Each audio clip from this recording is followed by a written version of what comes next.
The Bard of Hogwarts. This video is purely for entertainment and does not infringe on copyrights or laws. The rights to the novel and image belong to the original author. We do not claim ownership. Don't like waiting and want to listen to this fanfic in full now? Subscribe to our Patreon, where you'll find the best fanfics. Chapter 101 Halloween Dinner and Pumpkin House. The history of magic concluded. Although Professor Binns's final answer was somewhat illogical, magic never had any rationality. It seemed only alchemy had a modicum of rationality. That evening, the sweet aroma of pumpkins filled the castle, signaling the arrival of Halloween. The Great Hall was already decorated with live bats, as usual at this time of year. Hagrid's enormous pumpkins were put to good use, carved into lanterns. Some even had large pumpkins converted into pumpkin huts that could accommodate 3 or 4 people. The most interesting, or perhaps even the most terrifying, part was the ceiling of the Great Hall's porch. A massive spiderweb hung from the ceiling. A giant black spider caged on it, its hairy legs twitching from time to time. Furthermore, the giant spider would randomly select any young wizard passing by. Upon being chosen, a silver-gray web would descend from the sky, enveloping the young wizard tightly. Of course, every prank like this would draw laughter from everyone around, especially the younger wizards, who would stand by to witness this magical spectacle.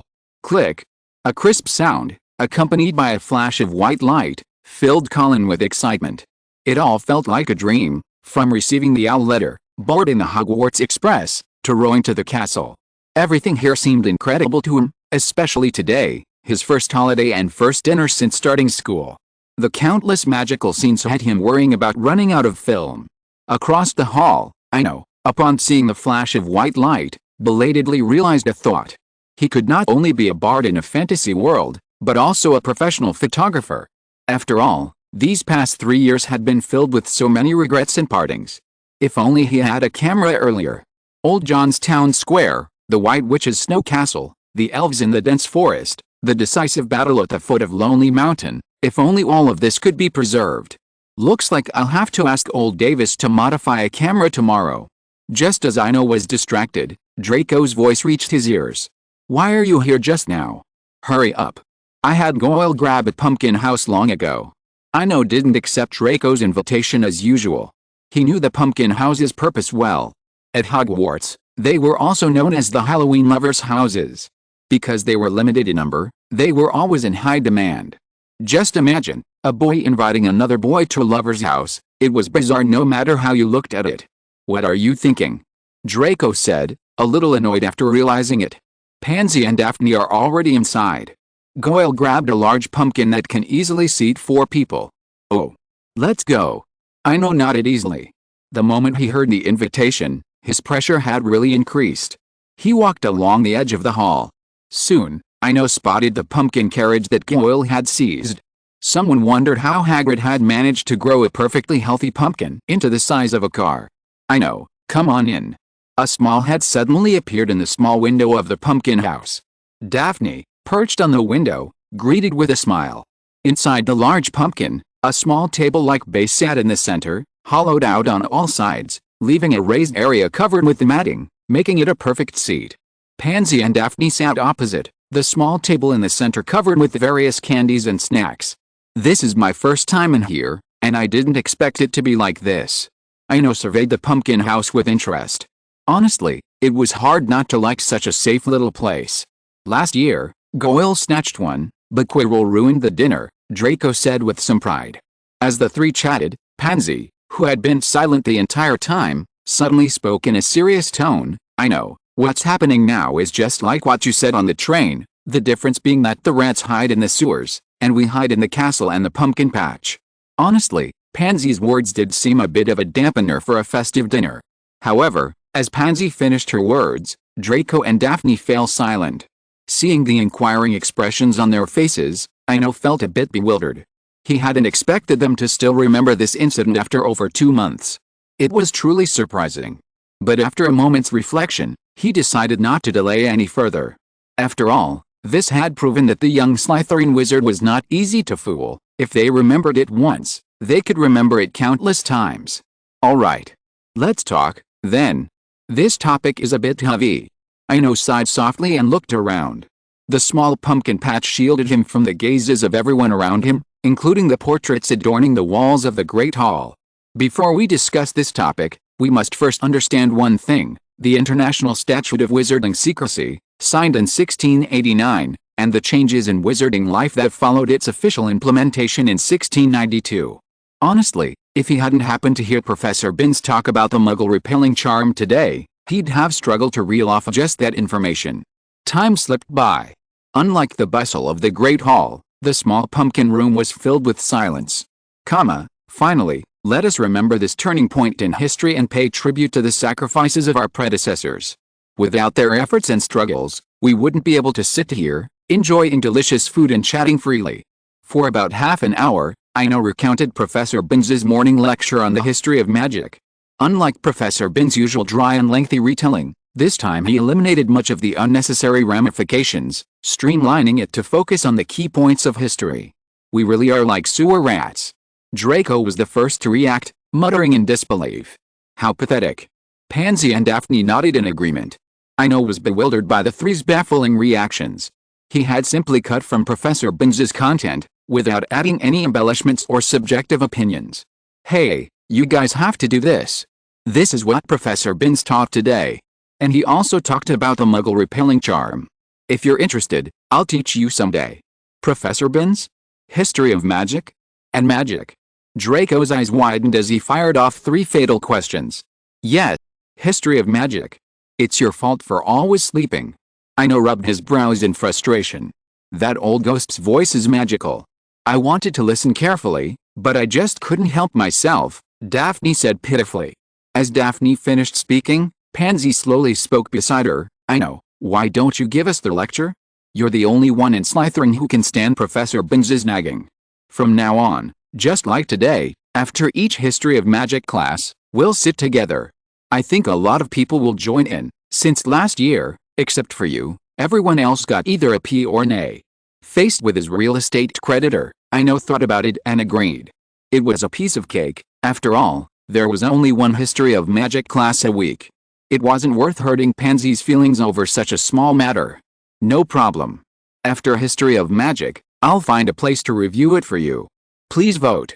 Also, Zia Odie has confirmed that the book will be released on May Day. There will be a huge wave of updates that day, so I'll guarantee at least 5 updates. Zia Odie will do my best to update as often as possible. Finally, thank you all for your support. Chapter 102, Remarks on the Release. This is Zia Odie's second time writing a thank you note. I'm still a little nervous.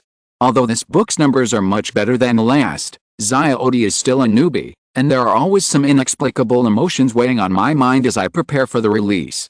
Okay, enough rambling. Thank you to all my readers, both new and old, for your support. Every comment, every recommendation, every monthly ticket, every tip. Zia Odie is truly grateful. Whether it's votes or comments, they always show up in the back end. Seeing familiar names or new ones makes Zia Odie happy. Of course, it's also sad when some familiar names disappear or go silent for a while. Honestly, Zia Odie remembers your names because every day after a chapter is released, I spend half an hour carefully reading them. P.S. Zia Odie recommends that if possible, avoid using long numeric IDs, they're hard to tell apart, and I have to compare the last 4 digits every time. Okay, enough rambling. Tomorrow, May Day, the Bard officially launches, and Zia Odie is shamelessly asking for an initial pre-order. While I'd love to have full pre-orders, I'm not expecting one. After all, it depends on whether Zia Odie's story is truly compelling. But, Zia Odie is asking for a first-time order, please. Finally, Zia Odie wishes everyone a happy holiday, peace, happiness, joy. Don't overwork yourself, and enjoy a relaxing and soothing holiday. Meow off to write. Chapter 103, First Violation of School Rules. Without Tom and the Basilisk, the second-year Halloween dinner was unusually lively. Everyone enjoyed themselves to the fullest, and the curfew on the day of the dinner was extended to midnight. After all, the next day was Halloween, and Hogwarts was closed for the day as usual. Although the curfew was extended to midnight, the young wizards usually dispersed after 10 o'clock. Of course, they didn't just go back to their dormitories to sleep. For there was a second party waiting for them in the house common room, a party for their own house. The Slytherin common room. Although everyone was gathered together, The inherent hierarchy among the little snakes still existed. Although they all shared the common room, they were divided into small, complex circles based on family background and ability.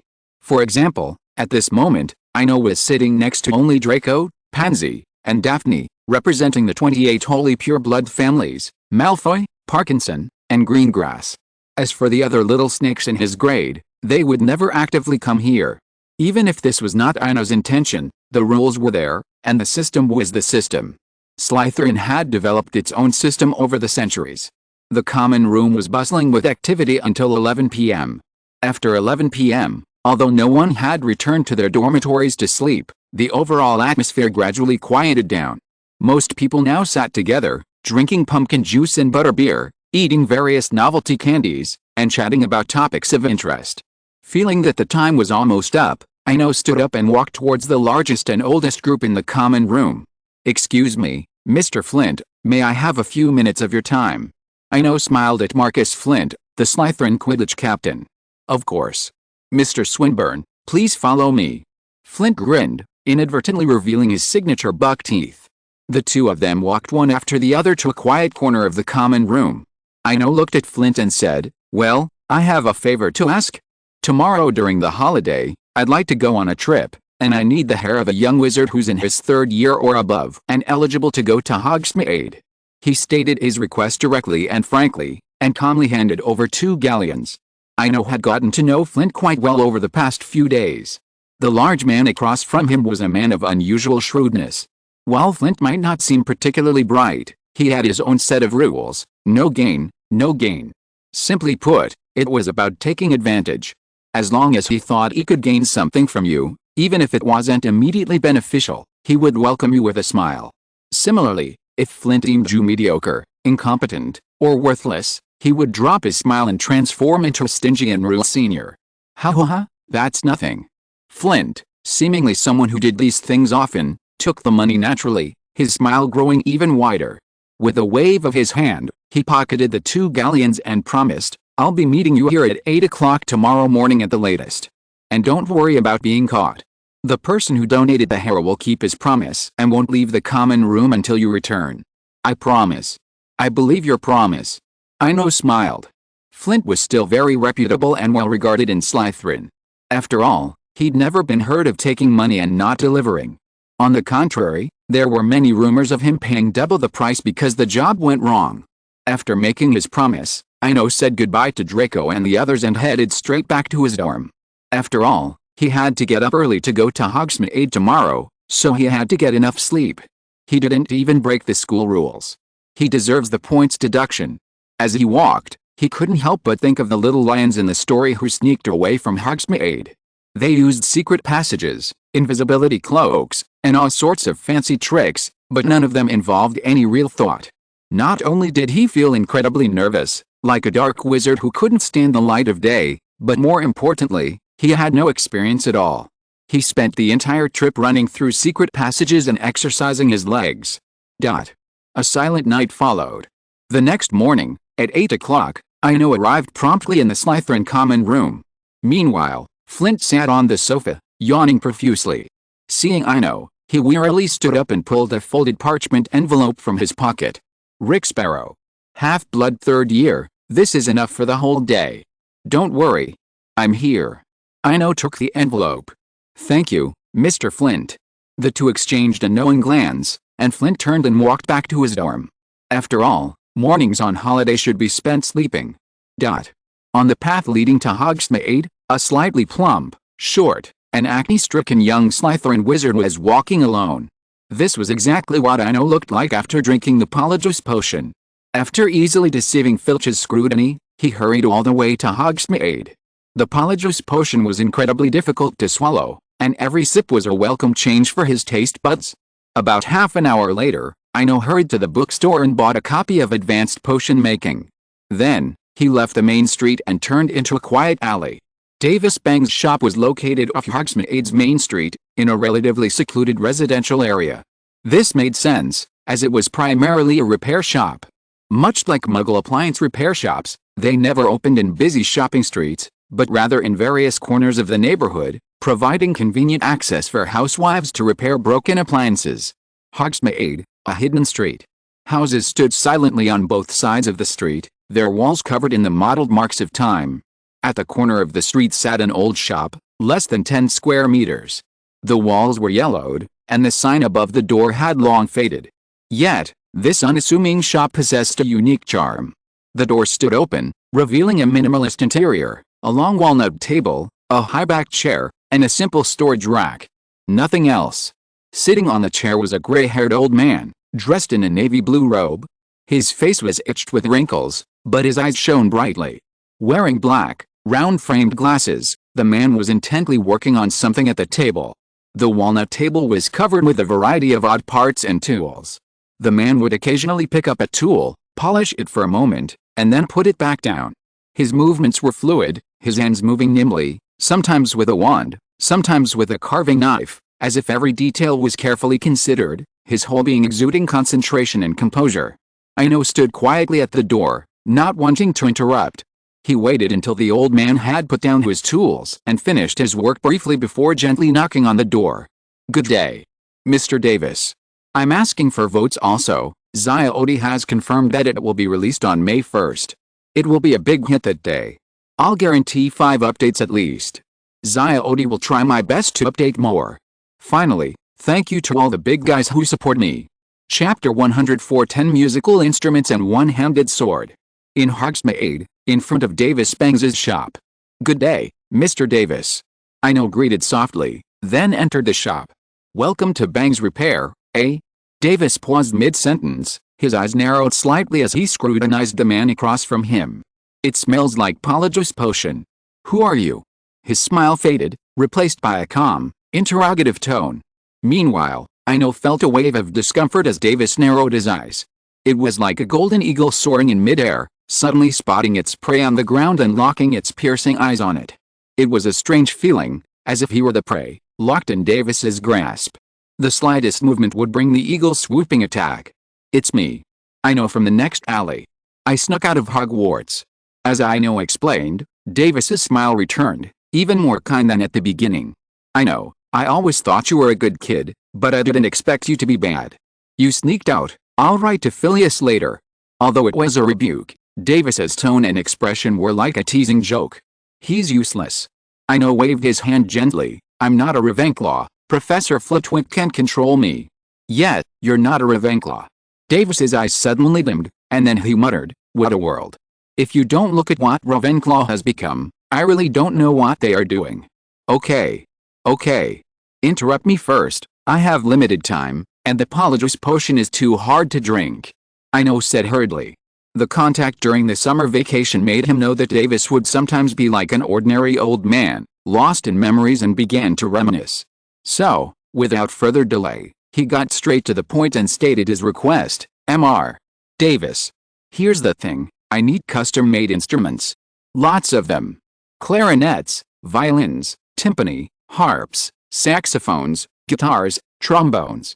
Oh, and if the price is right, I'd also like a piano." "So many? That's a big project." Davis removed his black-rimmed glasses. He then pulled out an old-fashioned notebook with a brown cover from a drawer and began writing down the names of the instruments. 10 minutes later, "I figured it out. Without the piano, the total for the 9 instruments is 125 galleons. Including the piano, that's exactly 200 galleons," Davis said softly. After hearing the 200 galleons price tag, Ino quickly calculated the cost. 125 for the first 9 instruments was a steal. After all, he'd paid 10 galleons for an accordion and Diagon Alley, and this time, custom-made, 125 galleons wasn't too much? And for a large piano, 75 galleons wasn't too expensive. "Okay, then, bring the piano. This is a 30% deposit." Ino counted out 60 galleons from his pocket and placed them on the table. This was also the reason he'd only paid Pansy 9,000 for the house, leaving a few hundred galleons for emergencies. "By the way, Mr. Davis, since I'm spending so much at once, could you give me a little something?" Although he didn't ask for a discount, Ino still wanted something. After all, he was really broke right now. "This isn't Zonko's joke shop. What kind of little gadgets can I have?" "How about a file?" Davis said with a hint of amusement. "I don't want a file, I want a longsword. Not a decorative item, but a real, working one-handed sword, at least enough to pierce a troll's skin. Even better, you could help me assemble an old camera, something that doesn't need any modifications, just works. By the end, Ino felt a little embarrassed. After all, he hadn't spent much, and yet he was asking for so much?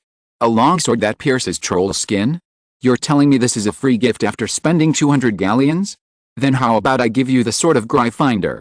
Davis nearly collapsed at the request. Ino realized his request was a bit excessive and immediately corrected himself, saying, just something sturdier and sharper, not a toy. That's more than enough. 2 extra galleons for the one-handed sword, and I'll give you the camera. Davis said grumpily, then began to mutter again, why would a Slytherin need a one-handed sword? The Sorting Hat must be in serious trouble. After agreeing on a time to pick up the item, Ino returned to Hogwarts alone. Unlike other young wizards who yearned for Hogsmeade, he had lost much of his curiosity about the surroundings since buying a house there. It's like people living in a tourist city who generally avoid visiting the city's famous attractions. When asked why, the answer was simple, after all, you see them every day, so there's nothing to be curious about. They returned to Hogwarts without incident. Entering the common room, they found Flint sitting on the sofa, talking animatedly. After exchanging a glance, Ino headed straight for the bathroom, emerging a few minutes later in his true form. Mr. Swinburne. Wait a moment. A voice behind him stopped him. Turning, he saw a strange face. He remembered it as a Slytherin freshman arriving this year, but he couldn't quite place its name. Hello, what can I do for you? Ino asked calmly. Well, I just ran into Professor McGonagall in the castle. She asked me to bring you a message. If you have time, please come to the Transfiguration office. The young wizard seemed nervous, panting profusely as he finished his sentence. Good. Thank you. What's your name? Harper Wick. The young wizard replied excitedly. Okay. Goodbye, Mr. Wick. Ino nodded in a friendly gesture. In the Transfiguration office. Although it was Halloween, Professor McGonagall was still busy at her desk. Unlike her usual frown, she was in a particularly good mood. The editors of Transfiguration today had replied, announcing that Hogwarts would have another young wizard winning the Best Newcomer award, following Bill Weasley. Bang! Bang! There was a knock on the door. Without a second thought, Professor McGonagall flicked her wand open, then glanced towards the entrance with anticipation. I know. Come on, your paper has been accepted. Transfiguration today has sent a prize and a certificate of honor. Professor McGonagall put down her work and said happily. Good day, Professor. This is the best news I've heard today. Ino was equally delighted. His joy wasn't rooted in any kind of honor, but simply in the knowledge that there was a prize to be claimed. After all, after customizing the musical instrument today, his funds were running low. Arriving at the desk, Ino was the first to accept the certificate and letter, though he was more eager to examine the purse with the Gringotts logo. But there was no other way. Professor McGonagall handed him the letter and certificate first, so he had no choice but to suppress his thoughts and read the letter carefully. Please vote also. Zyodi has confirmed that it will be released on May Day, and there will be a big wave of updates that day. I will guarantee at least 5 updates, and Zyodi will do my best to update more. Finally, thank you to all the big people who support me. Chapter 105 Professor McGonagall's Promise. Dear Mr. Ino Swinburne, we are pleased to inform you that your Transfiguration paper, The World as a Whole, has won the 1992 Transfiguration Paper Best Newcomer Award. The letter was short, and Ino skimmed through it quickly. While it didn't contain much useful content, it was mostly just pleasantries of encouragement and encouragement. To put it bluntly, it was empty, yet polite. Finally, at the end, he saw the message he was looking for. To encourage your further work, the editorial office of Transfiguration today has unanimously agreed to award you a bonus of 150 galleons. It was safe in his pocket. Seeing the amount, Ino breathed a sigh of relief. He had feared that Transfiguration today would be stingy and give only a dozen or so galleons as a token of appreciation. Now that he had received 150 galleons, while not much, it was enough to alleviate his immediate needs. Have you finished reading? Professor McGonagall, who had been watching closely, saw Ino put down the letter and spoke. I have something to ask for your permission. I'd like to make a copy of this certificate of honor and keep it in my Transfiguration Club. I also solemnly extend an invitation to Mr. Ino Swinburne to join my Transfiguration Club. It would be my pleasure, Professor. Ino agreed without hesitation. Just kidding, who could refuse that? Professor McGonagall's private academic club was known to only truly talented members. Even Hermione, with her impressive academic record, didn't receive an invitation during her time at Hogwarts. As far as the story goes, only Cedric Diggory, a rising star from Hufflepuff, joined. As for who else joined, and how many, is unknown. But one thing is certain, the Transfiguration Club is incredibly difficult to join. For this reason, many people spent 7 years at Hogwarts without even knowing it existed. Meanwhile, Professor McGonagall's smile widened upon hearing the affirmative. We meet every Thursday evening, between 7 and 9, for 2 hours. As for the location, I can only say it's in the corridor on the 3rd floor of the castle. It's a test, and every new member has to go through it. After a brief pause, she jokingly added, don't even think about slacking off. I'll tell everyone in advance, and you'll have to find it on your own next Thursday. Professor. I'm not slacking off. Ino was speechless. It was just finding an entrance, no need to cheat. If you couldn't find it, there were always divination dice. That's perfect. And here's the bonus they sent you. Keep it, Professor McGonagall said, waving her wand and creating a duplicate of the certificate of honor. Hearing this, Ino didn't refuse, grabbing the purse and putting it in the pocket of her robes. Professor. If possible, could I spare you a few minutes? No problem. I have plenty of time during the holidays, Professor McGonagall replied succinctly. Well, I'm very curious about Animagus and would like to hear your explanation. Is the animal transformation created by this magic completely random? Or can the wizard use some other means to interfere? After a moment's hesitation, Ino finally voiced his doubts. There was nothing he could do about it. While Animagus magic was practical, its transformations were a bit too arbitrary. He really didn't want to spend 6 months trying only to get a bizarre result. A beetle was fine, but turning into an aquatic animal like a fish, or a soft-bodied insect like a toad or a snail would be a disaster. Meanwhile, Professor McGonagall, upon hearing the question, also wore a helpless expression. Animagus again. You really are. Never mind. It's not your fault. After over half a century of teaching, she knew these young wizards' temperaments all too well. If she didn't say something today, they would just turn around and begin their own research. I know. First of all, I have to tell you that Animagus is a very dangerous magic. Teacher, Listen to me, don't interrupt. McGonagall rubbed her brow, as if she had encountered this situation many times before. With your current transfiguration skills, you've barely reached the threshold for learning Animagus. I know I can't stop you, because you all do this. So, go suck on a mandrake leaf now. I assume you've looked up the steps. Professor McGonagall had no choice but to use a delaying tactic. Years of teaching had taught her that too many interested young wizards got stuck at the first stage. After a few months of wasted effort, their enthusiasm wore off, and they gradually gave up. This was far more effective than direct persuasion. I'm done sucking. I've made the potion and hidden it in a dark box, waiting for a thunderstorm, Ino said a little embarrassedly. You really are. Professor McGonagall's eyes twitched unconsciously. She had seen students secretly learning Animagus, but she had never encountered one in decades who had so quietly arranged everything. It seems I really can't persuade you anymore. Professor McGonagall sighed softly. Now, to answer your previous question, an Animagus's transformation is solely dependent on personality and weight. No other factors influence the final animal form. However, there is a method in Uagadao that allows one to choose a certain number of forms, but unfortunately, Hogwarts doesn't have that. Thank you for your answer. I see. Ino bowed slightly. Professor McGonagall's answer reminded him that when it comes to transfiguration and Animagus formations, the African Uagadao School of Magic is second to none. What do you know? Professor McGonagall slammed the table in anger. You want to go to the library again? I know you all too well.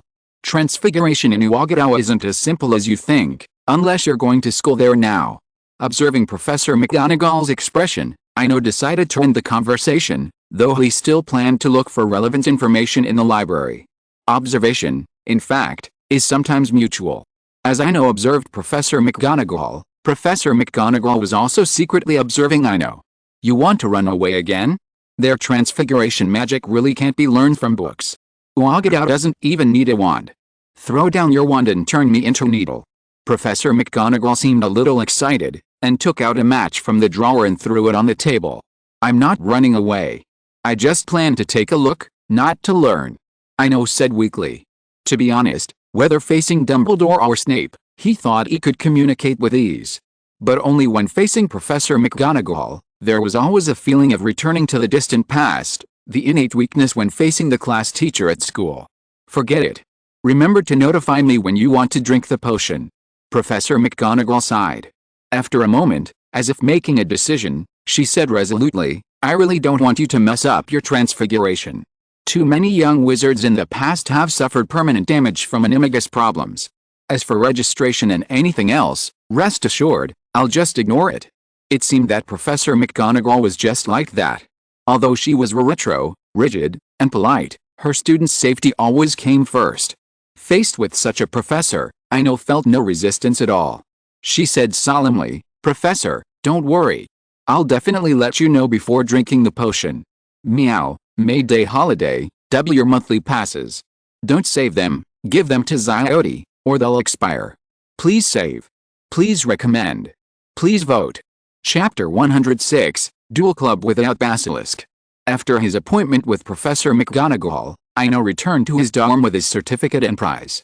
While waiting for the thunderstorm, he planned to take some time off. Ever since the start of the school year, he'd felt a sense of drifting, perhaps influenced by his ice magic, but overall, he'd been feeling less grounded. Snape's warnings and today's conversation with Professor McGonagall had both made him realize his shortcomings. The most significant benefit from their conversation wasn't the information about Yugodu or the influence of the animagus transformation.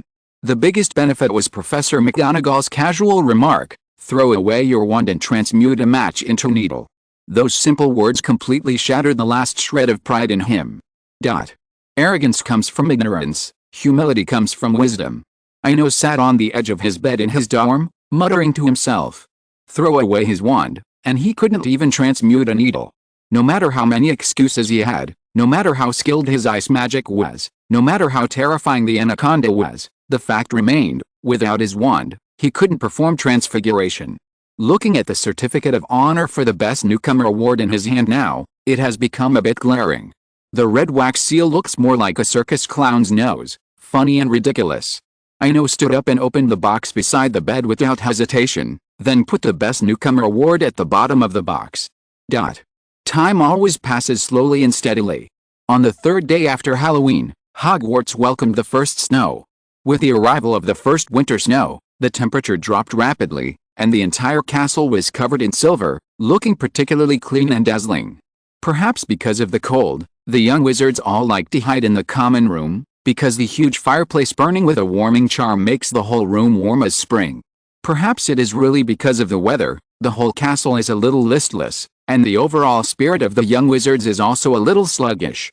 But when sleepiness comes, someone will naturally hand over a pillow. After Charms class on Friday morning, Ino and Draco were walking through the entrance hall when they suddenly saw a small group gathered around a notice board, reading from a piece of parchment that had just been tacked up. The young wizards gathered around them, all excitedly discussing the contents. Draco, always the most eager to watch the fun, quickly pushed his way through the crowd and squeezed in, making way for Ino as well. Dueling Club? Lockhart. This is insane. The content on the notice board left Draco in disbelief. He couldn't understand when Lockhart had the nerve to start a club, and a dueling club at that. Ino, what do you think? Draco asked, turning around. I don't care. I'd rather be reading in my dorm. Hearing Ino's response, Draco couldn't help but roll his eyes. His good roommate had reverted to his old, pedantic first-year self, unconcerned with anything, spending his days either in the library or in his dorm. I mean, how dare Lockhart hold a dueling club? Who gave him the courage? Courage. Ino chuckled and corrected him. That's fate. A rabbit walks into a trap for grass, a donkey puts a halter on for a carrot. Everything is predetermined, they can't break free, not to mention there's an old hunter watching. You're saying something I don't understand again. Draco muttered helplessly. Ino, are you going? Come along. It's the weekend anyway, so it's nice to see the excitement. Seeing Draco's enthusiasm, Ino decisively declined. No. I want to study the weather. In theory, England's winter climate is generally influenced by the North Atlantic current and westerly winds, resulting in a typical temperate maritime climate. Winter temperatures are relatively mild, and precipitation is mostly rainy and relatively frequent, but thunderstorms are not ruled out. Come on, another madman. Draco stared at the ceiling of the Great Hall wearily. He kept feeling like he hadn't woken up yet, or maybe he had drunk a hallucinogenic potion. Evening. The Slytherin common room was unusually deserted, or rather, all 4 house common rooms in the castle were deserted.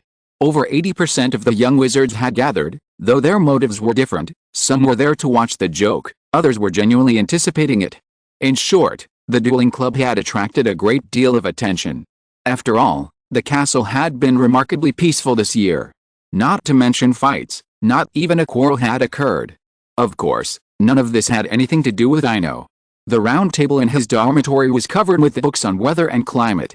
He was currently fretting over the prospect of a winter thunderstorm.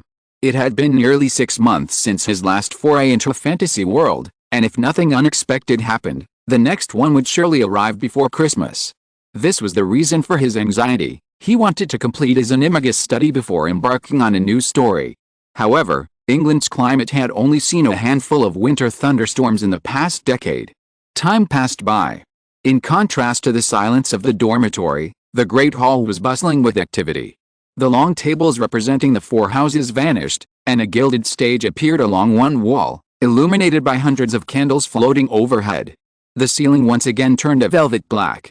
Lockhart, knocked down twice by Snape, stubbornly climbed to his feet, pulling a comb from his inner pocket and carefully smoothing his disheveled hair. "Did you see that?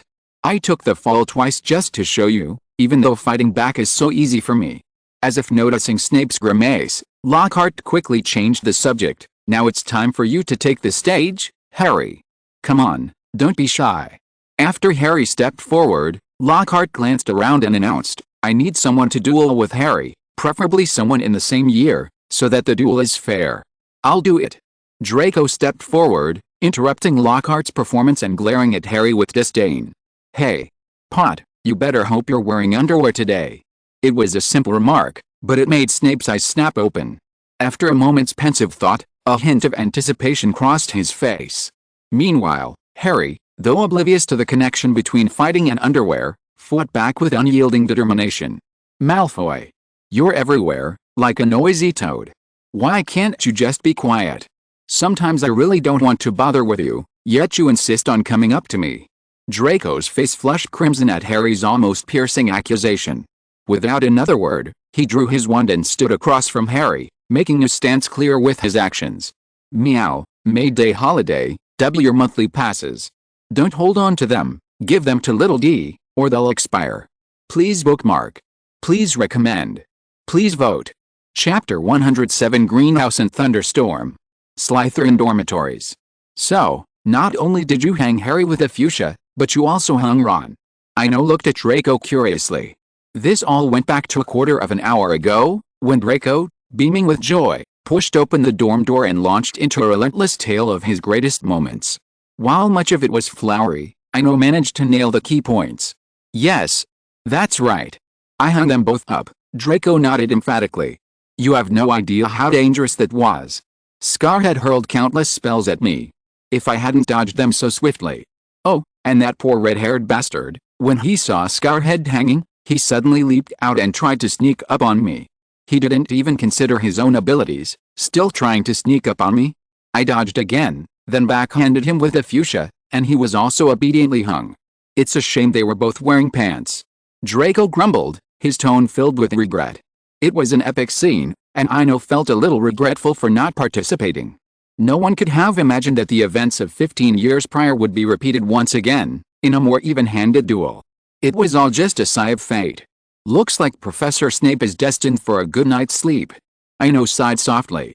"How did you know?" Draco asked, a little surprised. Then he added, "But you're right. Professor Snape actually smiled." Merlin, Flint, and the others said they'd been in the castle for 7 years and had never seen Professor Snape smile. But today he smiled, and it was quite beautiful. Time slipped by. The dueling club incident became a hot topic among the young wizards in the castle. Even a week had passed, The excitement showed no sign of fading. It couldn't be helped. Since school started in September, nothing major had happened in the castle, and all the young wizards, eager to do good, were pent up with a surge of resentment, like a pent-up desire that had erupted, with a truly devastating aftermath. Meanwhile, outside the castle, in herbology greenhouse number 5. At 4 p.m., during the final class, Professor Pomona assigned a paper on bubble pods. Then, she opened the greenhouse door, signaling the young wizards that class was over and those who wanted to leave could do so. Of course, those who wished to stay and observe could also stay. Neville and Ino were among the few who remained. I know, we have a lot of bubble pods in our garden. When I was little, I'd hide out in the garden and touch each of the shiny pods with my fingers, watching them bloom into tiny pink flowers. Despite recounting his past sorrow, Neville's expression remained optimistic and bright. Ino glanced at Neville beside him. It was hard to believe that the chubby boy who had once cried in front of the greenhouse door had transformed into a cheerful young man. I'm so envious. Your family actually grows bubble pods too. Unlike me, when I was little, I could only pick rapeseed flowers with a stick, Ino said, following Neville's lead. As the words fell, Neville suddenly said seriously, Ino, are you free this Christmas? My grandmother and uncle would like to invite you to the Longbottom family home. We could even visit the little garden I've chosen, where I have planted so many interesting things. I'm not sure. Ino shook his head helplessly. Every Christmas gave him a headache. To be honest, even after living in England for over a decade, he still wasn't used to visiting or even staying at other people's homes. But when faced with a sincere invitation from friends, refusing it always hurts both sides. Sure enough, after hearing the same answer from last year, Neville's expression suddenly darkened. A moment later, Ino suddenly thought of the perfect solution. Neville, why don't you come to my house for Christmas? I've bought a house in Hogsmeade. And I'll invite a lot of friends, but maybe some Slytherins. Upon hearing the invitation, Neville's expression changed from his previous gloom. Like a dry seedling in the rain, his whole body perked up. That's great. As for Slytherin, honestly, I don't really hate Malfoy. It's just that I'm weak and easily bullied. My grandmother also said that if I don't change myself, even if Malfoy doesn't exist, someone else, maybe even a Gryffindor, will bully me. As Neville spoke, Ino observed. He saw that Neville's expression was very nonchalant when he mentioned Malfoy, like people waving away mosquitoes on a midsummer night. This was understandable, thanks entirely to Lucius. During the years when the Death Eaters were rampant, Lucius was shrewd enough not to do anything out of the ordinary. Overall, the Malfoy family didn't have any mortal enemies. If it were strange, Neville would probably have drawn the Gryffindor sword by now. Of course, if you look closely, Bella and Narcissa are both from the Black family. But if you really count them, there are countless purebloods who are related by marriage, maybe even back to the Longbottoms. Although Ino was still pondering, after Neville finished speaking, he replied with certainty, then it's settled. We'll meet at the 3 Broomsticks in Hogsmeade. I'll pick you up. 3 broomsticks? Don't you have a fireplace in your house? Neville asked, a bit surprised. Fireplace? Ino was startled. He seemed to have truly forgotten this iconic feature. After all, he hadn't planned to visit, so he hadn't paid much attention. Okay, I forgot about Floo powder and the fireplace, but... He was halfway through his sentence when a sudden rumble came from outside the greenhouse. Sorry, Neville. Let's talk another day. I might have something to take care of.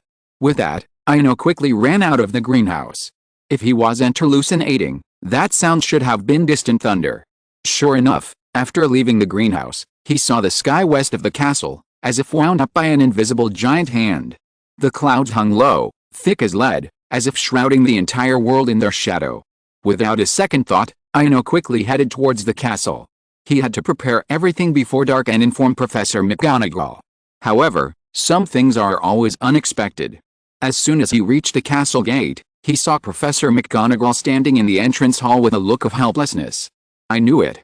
After seeing the second-year class schedule, Professor McGonagall's tone was a bit reproachful, but also a hint of relief. Go get the potion. I'll meet you at Black Lake Pier, east of the Whomping Willow. Remember, don't rush into anything. Bring the potion to me so I can check it first. Thank you, Professor. I'll be there in a moment, Ino said quickly, then walked towards the castle without looking back. Meow, May Day holiday, double your monthly ticket. Don't save it. Give it to Zyodi, otherwise it will expire. Please add it to your collection. Please recommend it. Please vote for it. Chapter 108, Felixir and Old John Match.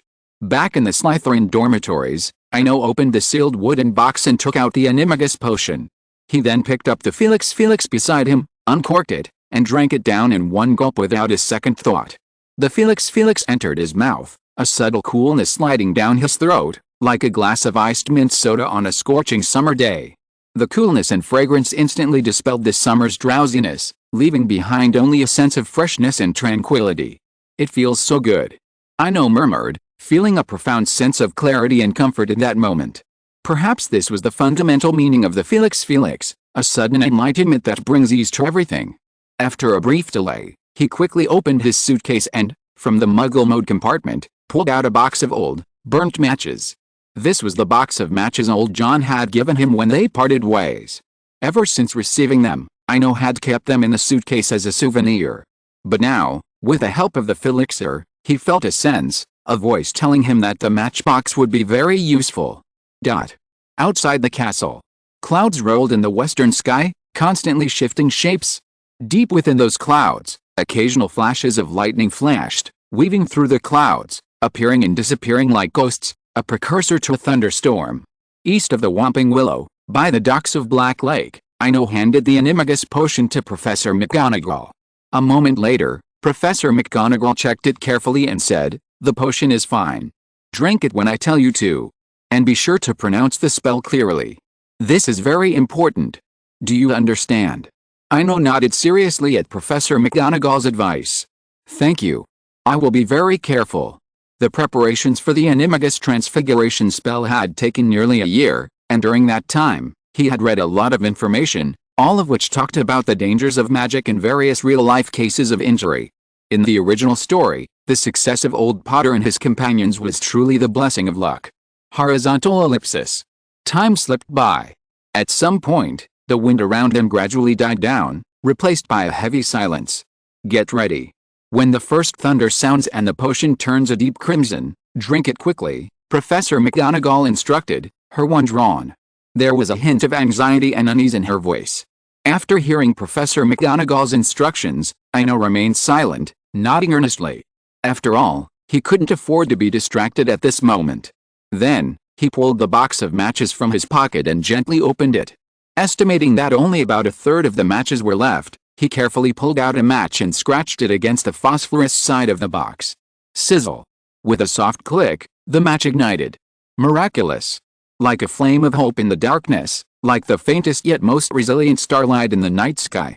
The lit match, unlike a blazing flame, burned quietly and subtly in the darkness, its light a gentle, warm glow.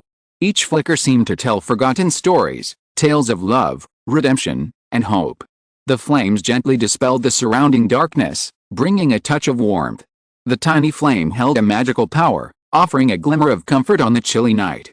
This flame of hope, though feeble, was filled with power. Like the tenacity and resilience of life, it soothed the hearts of those struggling in adversity. And in this faint glow, it seemed as if people also glimpsed the possibility of redemption and redemption. The match burned slowly, like a tiny candle, taking over 10 seconds to burn down to just 1/10 of its original size. Within the match's sphere of light, Ino felt a sense of unprecedented relaxation. The worries, anxieties, and doubts he had previously harbored about his animagus vanished, leaving only hope and peace within him. Boom! The first thunder roared through the sky. Ino quickly downed the bright red potion, then pulled his wand from his pocket, pointing the tip at his heart. Amato, Animato, Animagus. After a brief delay, his breathing became heavier, his chest rising and falling as if another heart were beating, like a new life being born. But this was only outward appearance. In reality, after consuming the potion, he felt as if he were being torn in two, a piercing pain welling up within him. However, just as he gritted his teeth, attempting to resist the indescribable pain with willpower, the match in his hand quickly burned out. A thumb-sized flame floated in midair, burning silently. In a second, perhaps even less, the tiny flame, as if alive, leaped into his body, all accomplished in an instant. The pain dissipated like a tide, replaced by the warmth and comfort of a mother's embrace. Ino breathed a sigh of relief, And just as he was about to close his eyes and rest for a moment, Professor McGonagall's voice reached his ears. "Merlin. It's so beautiful!" Professor McGonagall exclaimed. "I know, you've done it. You've completed the animagus transfiguration. You can't speak now, so just listen quietly. Don't be afraid, don't panic, I'm here." Professor McGonagall tried her best to sound gentle and soothing, knowing better than anyone the pain of this magical transformation. "Listen. You don't have to worry about anything now. Just get as familiar with your animagus form as possible. It will automatically change back in about an hour or two, and next time you'll be able to control it." With that, Professor McGonagall drew her wand and pointed it at the ground, and an exquisite dressing mirror instantly appeared. "Look at it. Your animagus is beautiful, elegant and beautiful." Meanwhile, Ino, upon hearing Professor McGonagall's voice, realized he had succeeded. But the sound of beautiful, elegant, and beautiful made him nervous. Animagus skills require concealment and maneuverability, but the words Professor McGonagall used sounded like they were describing a peacock. If it were truly a peacock, he'd rather forego the magic. After all, a medium-sized peacock that couldn't run fast or fly high would be useless except for attracting attention. However, all those worries vanished when Professor McGonagall conjured a dressing mirror. In the exquisite floor-length mirror, Ino saw a black swan, glossy black and graceful. Swans were no stranger to him, having appeared in many classic stories. They are large birds, ranging from 1.2 to 1.6 meters in length, with a wingspan of approximately 2.5 meters. Of course, people often only notice the swan's graceful form, overlooking its capabilities. As the world's highest flying bird, the swan is the only bird, besides the bar-headed goose, that can easily soar over Mount Everest. Flying above 9,000 meters is as easy as a stroll for them, not to mention their average speed of 75 to 95 kilometers per hour. If you add in the swan's swimming ability, it's truly a truly versatile game. Meow. During the midday holiday, monthly passes are doubled. Don't save them, give them to Zyoti, or they'll expire. Please bookmark. Please recommend. Please vote. If you're listening to this novel on a channel other than Fanfic World, it means they downloaded and uploaded it without effort. We cordially invite you to visit our channel, Mundo Fanfic Novelis. There you'll find the original version of this story and you can explore many other novels of various genres. We're waiting for you to immerse yourself in a world of incredible novels. Chapter 109 Animagus and the Path of the Legendary Wizard. Outside Hogwarts Castle, Professor McGonagall stood by the Black Lake and said with relief, "It went much smoother than I expected, and it's a rare black swan. You can move now, whether in the Black Lake or in the sky. I'll be waiting here for you to transform back." Hearing this, Ino also tried to stand. Although swans also walk on two legs, the addition of wings always makes things a little awkward. But there's a saying that goes, as long as someone is beautiful, even rudeness can be interpreted as sincerity. The same thing happened with Ino. Although she walked unsteadily, the black swan's graceful posture and innate noble temperament made all these flaws endearing. Professor McGonagall was tempted to reach out and support the stumbling swan before her. But she restrained herself at the last moment. After all, this was Ino's first time adapting to her animagus form. Just like a child learning to walk, she had to rely on herself for this step. Meanwhile, Ino, after several attempts, finally, tumbled into the Black Lake with a loud plop. But unlike his imagined fall, after flopping around for a while and finding he wouldn't sink, he began to try to glide through the water with his paws. Thanks to his swan-like anatomy, both his feathers and paws allowed him to move freely across the surface. Playing in the water seemed addictive, and Ino was so engrossed in it that he forgot about Professor McGonagall. 10 minutes passed. Professor McGonagall couldn't help herself and shouted, "This first transformation is to familiarize you with your body. You're not a fish. How long do you want to play in the Black Lake? Swans are meant to fly." Hearing this, Ino quickly put aside his playful thoughts. However, he also discovered that in the animagus state, one is easily influenced by animal instincts.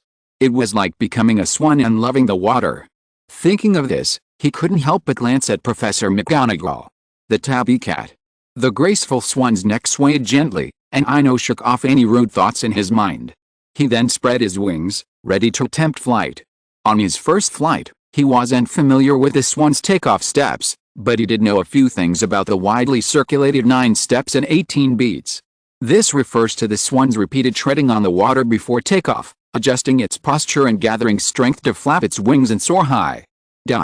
Shrouded in darkness, Black Lake lay like a deep mirror, tranquilly bathed in the soothing moonlight. A bright moon hung high in the sky, casting a faint silver glow.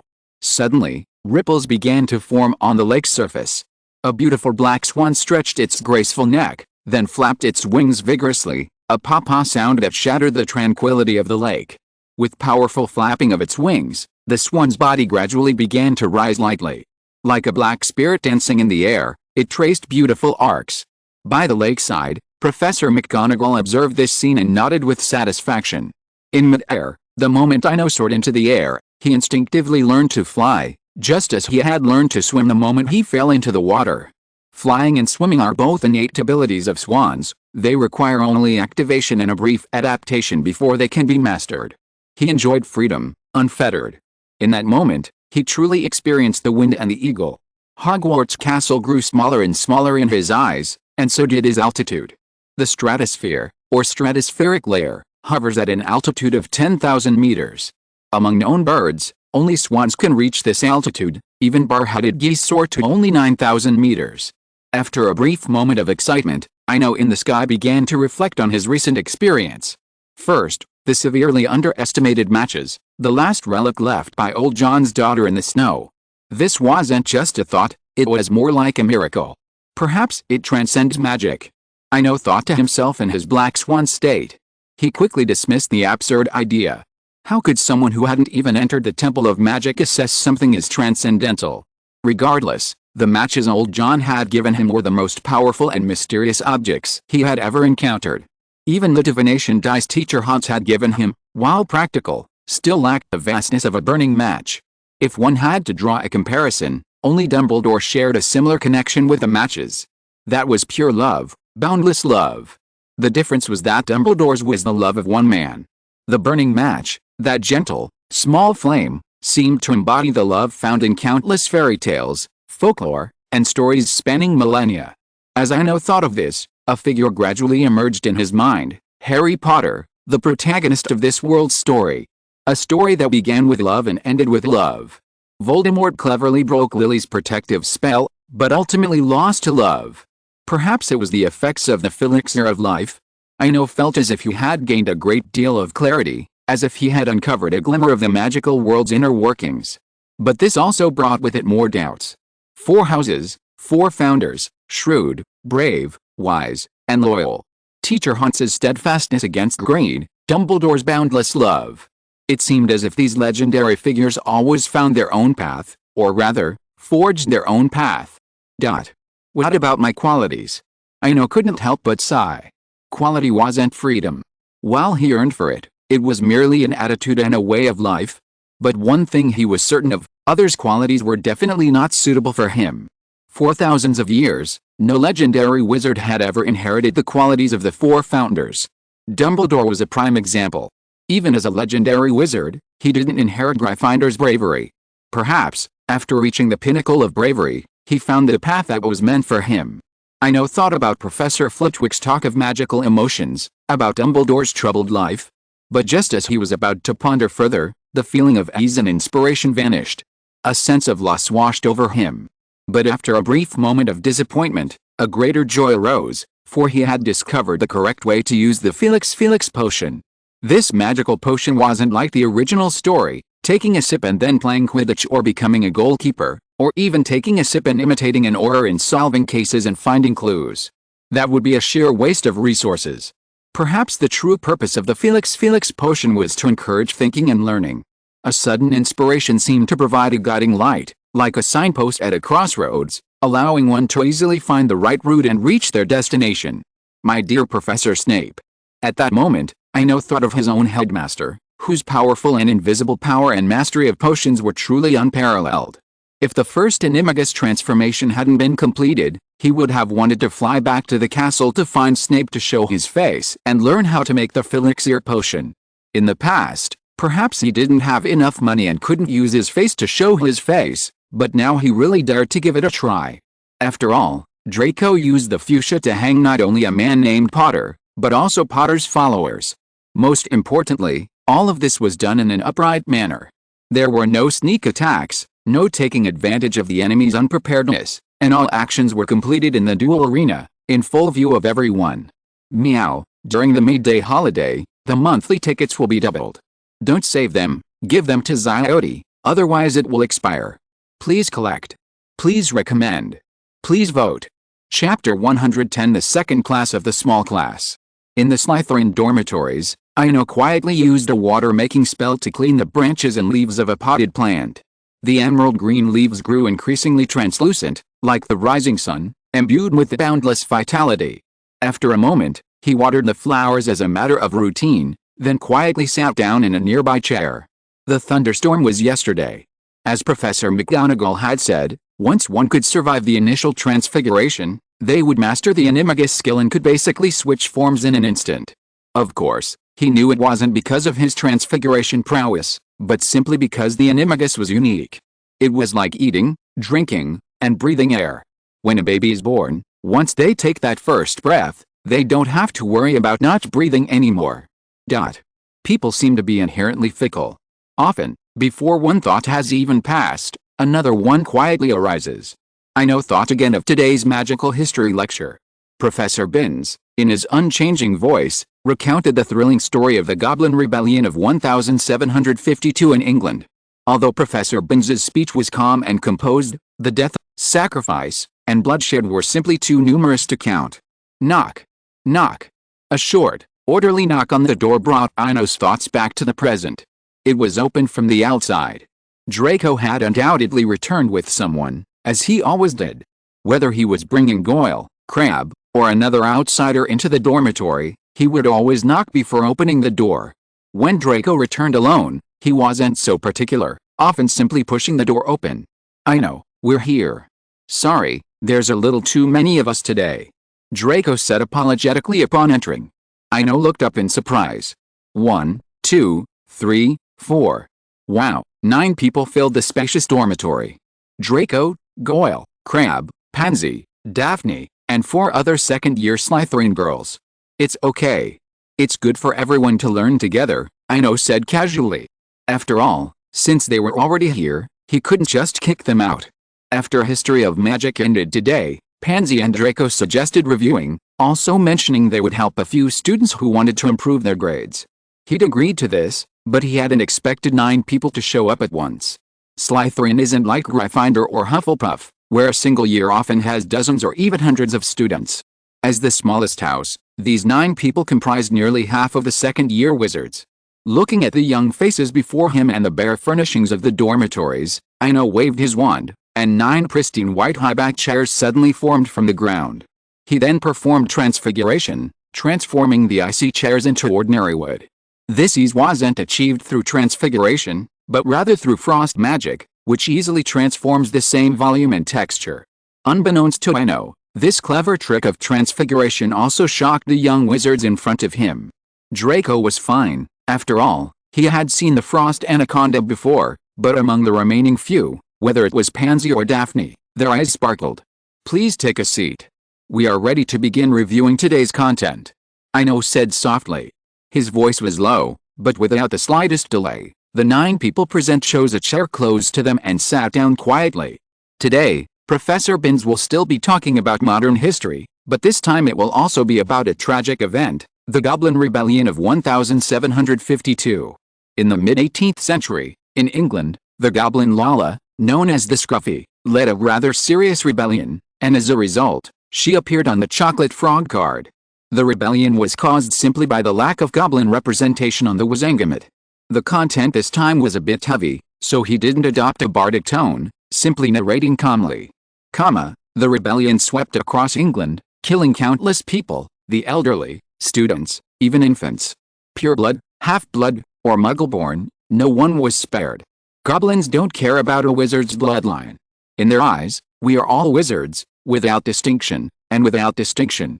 Ino narrated slowly, recounting the past, recreating a period of blood and fire hidden in the river of time. Ultimately, the then Minister of Magic, Albert Boot, resigned, and his successor, Basil Fleck, lasted only 2 months before resigning due to the alliance between goblins and werewolves. The story ended. 9 people sat in a standard dormitory, but not a single sound uttered, Even their breathing was soft. No one spoke, as if everyone was immersed in those hidden years. After a long moment, a gentle voice echoed through the dormitory. Fairies can't be trusted. This species should be completely exterminated, slaughtered without a single survivor. Pansy spoke in the gentlest of tones, her words of genocide and extermination. Even as she spoke, a sweet smile graced her face. Meanwhile, Daphne voiced her own opinion. Fairies can't be trusted, but they're useful. Branding them, controlling them with magic, like house elves, wouldn't that be fascinating? Ino listened to the two, glancing calmly at Draco and Goyle behind him. Well, what she saw were bewildered faces. It seemed that pure-blood girls truly were far superior to boys. It was as if the saying was true: while you were playing games, your peers were already reading Plato and delving into rationalism and the theory of nature. Alright, we're studying the history of magic, not discussing positions and concepts. To avoid hearing even more shocking remarks, Ino had to change the subject. The key points we need to remember from the above are the precise dates of the 3 Goblin rebellions, and the Ministry's efforts in 1865 to appease the goblins and restore their sovereignty in Gringotts. However, the wind kept blowing. Just when he thought the remedial lessons were over, one of the 4 new girls raised her hand. "Miss Bost, what can I do for you?" Ino asked calmly. He recognized her, Millicent Bost, the sturdy woman who dueled with Hermione in the original story, practically a female Goyle. Mr. Swinburne, I'm puzzled. Why do goblins rebel so many times, causing so much pain to wizards? We've clearly won, yet we're rewarding them. I'm curious, is it the wizards' lack of power, or the Ministry's weakness? But we did win. Bost's voice was gruff, at first sounding like a boy's. But despite her tone, her questions were sharp and precise, and she saw the problem at a glance. Meow, May Day holiday, double monthly tickets. Don't save it, give it to Zyodi, otherwise it will expire. Please collect it. Please recommend. Please vote. Chapter 111 9 Cute Little Wizards. Dorm room classroom. After hearing Bost's question, Ino felt a wave of confusion. They were only 13 or 14 years old, mere second-year wizards, yet they possessed such analytical prowess. It was hard to imagine them continuing this way as they grew up. Perhaps there was a reason the purebloods controlled the Ministry of Magic. But now wasn't the time to dwell on that. His priority now was answering Bost's question, which resonated with everyone. Looking at the inquiring faces before him, Ino cleared his throat. The question was too sharp, but after a brief moment of reflection, he had already formulated a response. Did you know? Among ordinary animals, the only birds that dare attack an eagle are crows. They'll perch on its back and peck at its neck. To divert attention from the poignant topic, he deliberately conjured an eagle and a crow out of ice and snow. However, the eagle ignores the crow. It doesn't waste time or energy fighting it. Instead, it spreads its wings and soars high. The higher the eagle soars, the more difficult it is for the crow to breathe, and eventually, the crow falls to its death from suffocation. At this point, Ino paused quietly, giving the others time to think. Given this, I have a suggestion. Why should we waste our energy on goblins or the Ministry? We're here to learn, so we should strive to improve our grades and acquire as much knowledge as possible, just like the eagle, soaring as high as possible. When you reach a certain height, many doubts are no longer doubts, because, like the crow, they will fall on their own. This time, he used the same method as Professor McGonagall, stole. Just keep it a secret, maybe in a few months, they'll forget about it. While this was clearly the Ministry's incompetence, and there was a high probability that a considerable number of people had secretly reached an agreement with the goblins to receive the bloody galleons, this matter couldn't be spoken openly. Not only did he have no evidence and it was just speculation, but even if he had solid evidence, he wouldn't dare to say it. The implications are enormous. Even after a century or two, it's still a detonating mine, powerful enough to sink the British Isles. The danger is far greater than Voldemort's own stirrings of war. It could trigger another goblin rebellion. If the war drags on and isn't halted in time, it could even affect goblins worldwide. Remember, Gringotts isn't just a British possession. Meanwhile, after Ino finished explaining, Booster was about to raise a new question, but a soft voice beside her stopped him. Millicent, that's enough. Your current questions are like a crab wondering why a dragon breathes fire. It's pointless. Daphne said softly. Sometimes, fascinating phenomena defy explanation, yet they're truly happening. Just like now, Daphne's delicate appearance and soft tone immediately silenced the tall and strong Booster. Ino even saw a hint of fear in Booster's eyes. However, as the host, seeing the awkward atmosphere in the dormitory, he could only hasten to smooth things over. Alright. That's all for today's review. Remember to finish your History of Magic homework. It's from Professor Binns. An hour ago, 9 young wizards arrived, and an hour later, 8 more left. As they left, Draco couldn't help but complain, she's always asking questions. Next time, I'll have Daphne leave her alone. Forget it. Ino stopped Draco's backbiting and explained, actually, it's a good thing. Her questions prove she's listening carefully, and isn't that the whole point of review? Perhaps. But I don't like her, Draco made clear. However, he stopped the backbiting and asked, Ino, I'm going to Quidditch practice later. Are you coming? Sorry, Draco. I'm very sleepy and need to get some sleep. As he spoke, Ino quickly walked over to sit on his bed, then lowered the thick curtains around him, the whole process done in one go. So sleepy. Draco murmured, glancing at the thick bed curtains. He then picked up his broomstick and left the dormitory. Shelter. A snow-covered path. The reason he hurriedly sank into bed was simply because his heart palpitations, long forgotten after 5 months, had returned. Ino picked up his suitcase and strapped his accordion to his back. He glanced at the thriving frost flowers and headed straight for the end of the path. As for the frost python, which had grown even larger and seemed even more agile, he ignored it. He had no time for it right now. The red maple leaf path leading to the woodland elves was still shrouded in thick fog. Meanwhile, the previously foggy fork in the road had thinned considerably, and a faint trace of a country road could now be seen. Passing through the thin haze, Ino found himself on a narrow country road. It was not very wide, only about 3 or 4 meters, and various unknown weeds grew on both sides. At the end of the road, a tranquil town lay in the distance. Perhaps it had just rained, the roads were muddy. Ruts from horse-drawn carriages were clearly visible, and the ground was also stained with the droppings of various animals. He glanced down at his brand-new boots, then at the nearby town. Reluctantly, he stepped into the dark, soft, and indeterminate earth. He slowly walked along the path for about a quarter of an hour. He came upon a typical medieval western town. The houses were arranged in an orderly pattern, mostly constructed of wood and stone, with thick thatched roofs and hand-woven curtains hanging from the windows, gently fluttering in the breeze. In the center of town stood an ancient church, modest in size, measuring only a few dozen square meters. The exterior walls were made of rough stone, the gaps between the stones eroded by time and wind, leaving them mottled and stained.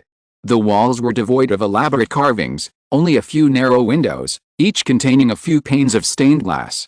Yet, even this small church alone made Ino thankful for his caution, for not rashly using magic out of fear of dirtying his boots. After all, in this typical medieval Western story, magic and wizards are never considered a bright and righteous existence. As he walked, the entire town gradually unfolded before him. Though modest in size, it was remarkably bustling. Various shops and people bustled about. A baker in a brown apron kneaded dough, a blacksmith, shirtless, wielded his hammer relentlessly, the bustling taverns, the clamor of shouting and shouting now audible on the roadside. And of course, the open space at the edge of town was filled with carriages laden with goods and caravans undergoing repairs. Observing the vibrant scene before him, Ino understood why the people had ignored him, a stranger, upon entering the village. It was clearly a typical post-town. This also explained the numerous ruts and animal feces on the muddy road outside the village. Post-towns refer to towns located on important trade routes. Perhaps at the beginning, there was only a well and a tavern. But as time went on and caravans passed by frequently, more and more people joined in, and slowly tailor shops, blacksmiths, bakeries, churches, monasteries, and so on were built, and a small village gradually took shape. The people who live here don't rely on farming to survive, but on serving the caravans to earn money, and then use this money to buy daily necessities from the caravans. In short, it's a balanced cycle. Meow. During the midday holiday, monthly tickets are doubled. Don't save them, give them to Zyoti, otherwise they will expire. Please collect. Please recommend. Please vote. Chapter 112 Merchant Town. In the open space beside the town, Ino surveyed his surroundings before heading towards the bakery. Of course, if you were an adult, he would have immediately visited the tavern to learn about the basics. But even though he'd grown up this year, reaching around 1.6 meters tall, his youthful face still betrayed his true age. And for a teenager to venture into a tavern in such a crowded place wasn't a wise choice. Meanwhile, on the other side of town, Baker Payne was also busy with his day's work. He first poured the coarse, sandy wheat flour into a worn, yellowed wooden basin, then scooped some murky water from a bucket in the corner. Finally, he began to mechanically knead the dough. Even as he worked, Payne's eyes kept busy, constantly observing the passing carriages and caravans, as well as the unfamiliar travelers. And today, he'd noticed something new early in the morning. A stranger had arrived in town. Of course, many strangers came here every day, but what caught his attention was the age and attire of this stranger today, as well as the beautiful accordion behind him. The gray robe looked unremarkable at first glance, but he knew that this finely woven fabric was not something that ordinary people could afford. Even the wealthiest tavern owner, Ms. Sophia, owned only one printed dress of this fine fabric. And she only wore it during the annual harvest festival, demonstrating how much she cherished it. Another chance to make a fortune. Payne thought to himself. He had achieved this by owning his own bakery before the age of 20, a feat he had achieved through his shrewd mind and keen observation. He knew that simply selling bread would only keep him from starving. To earn money, to open a bakery in the city, he had to serve these well-dressed, wealthy people. As Payne saw his target approaching, his mind raced, recalling the events of the recent past. After all, these wealthy people had come to a poor merchant town, where the only valuable things to offer them were anecdotes and novelties. Ino slowly walked towards the bakery. The small shop was occupied by a single young man in his 20s. Interestingly, he saw in his eyes a shrewdness similar to Flint's. This was good. Those who were mercenary, shrewd, and profit-driven were often more capable of sweet talk than scheming. "Excuse me." Ino approached the young man and said slowly, "How much are your breads?" They looked tempting. In their first exchange, he could only compliment the dark loaves, their surface dented and even speckled with unidentified hairs, against his conscience. "Hey, sir, they're worthless, and I don't think you can eat them." Payne spread his hands, a slightly quizzical expression on his face. He promised the goddess of harvest that if the young man could eat a single bite of his bread, he would give up his entire income for the next year. "If you're really hungry, I suggest the tavern across the street. The owner, Ms. Sophia, makes grilled steaks, a delicacy renowned in Merchant Town." "Really? This is my first time in Merchant Town, too. I hear it's a fascinating place." "And I'm a wandering bard," Ino chimed in after hearing the place name. A bard. Payne was a little dismayed. He'd always thought these people weren't wealthy, but he quickly realized he could profit in another way. He said, "Would you like to hear the stories of Merchant Town? So you can tell them to others later. But it's 2 coppers a story." "Okay. Then begin your story." Ino pulled 2 coppers from his pocket and placed them on the bread table. Although old John had spent all his gold, he still had some silver and copper. Half an hour later, after paying 12 coppers, Ino had a good understanding of the place.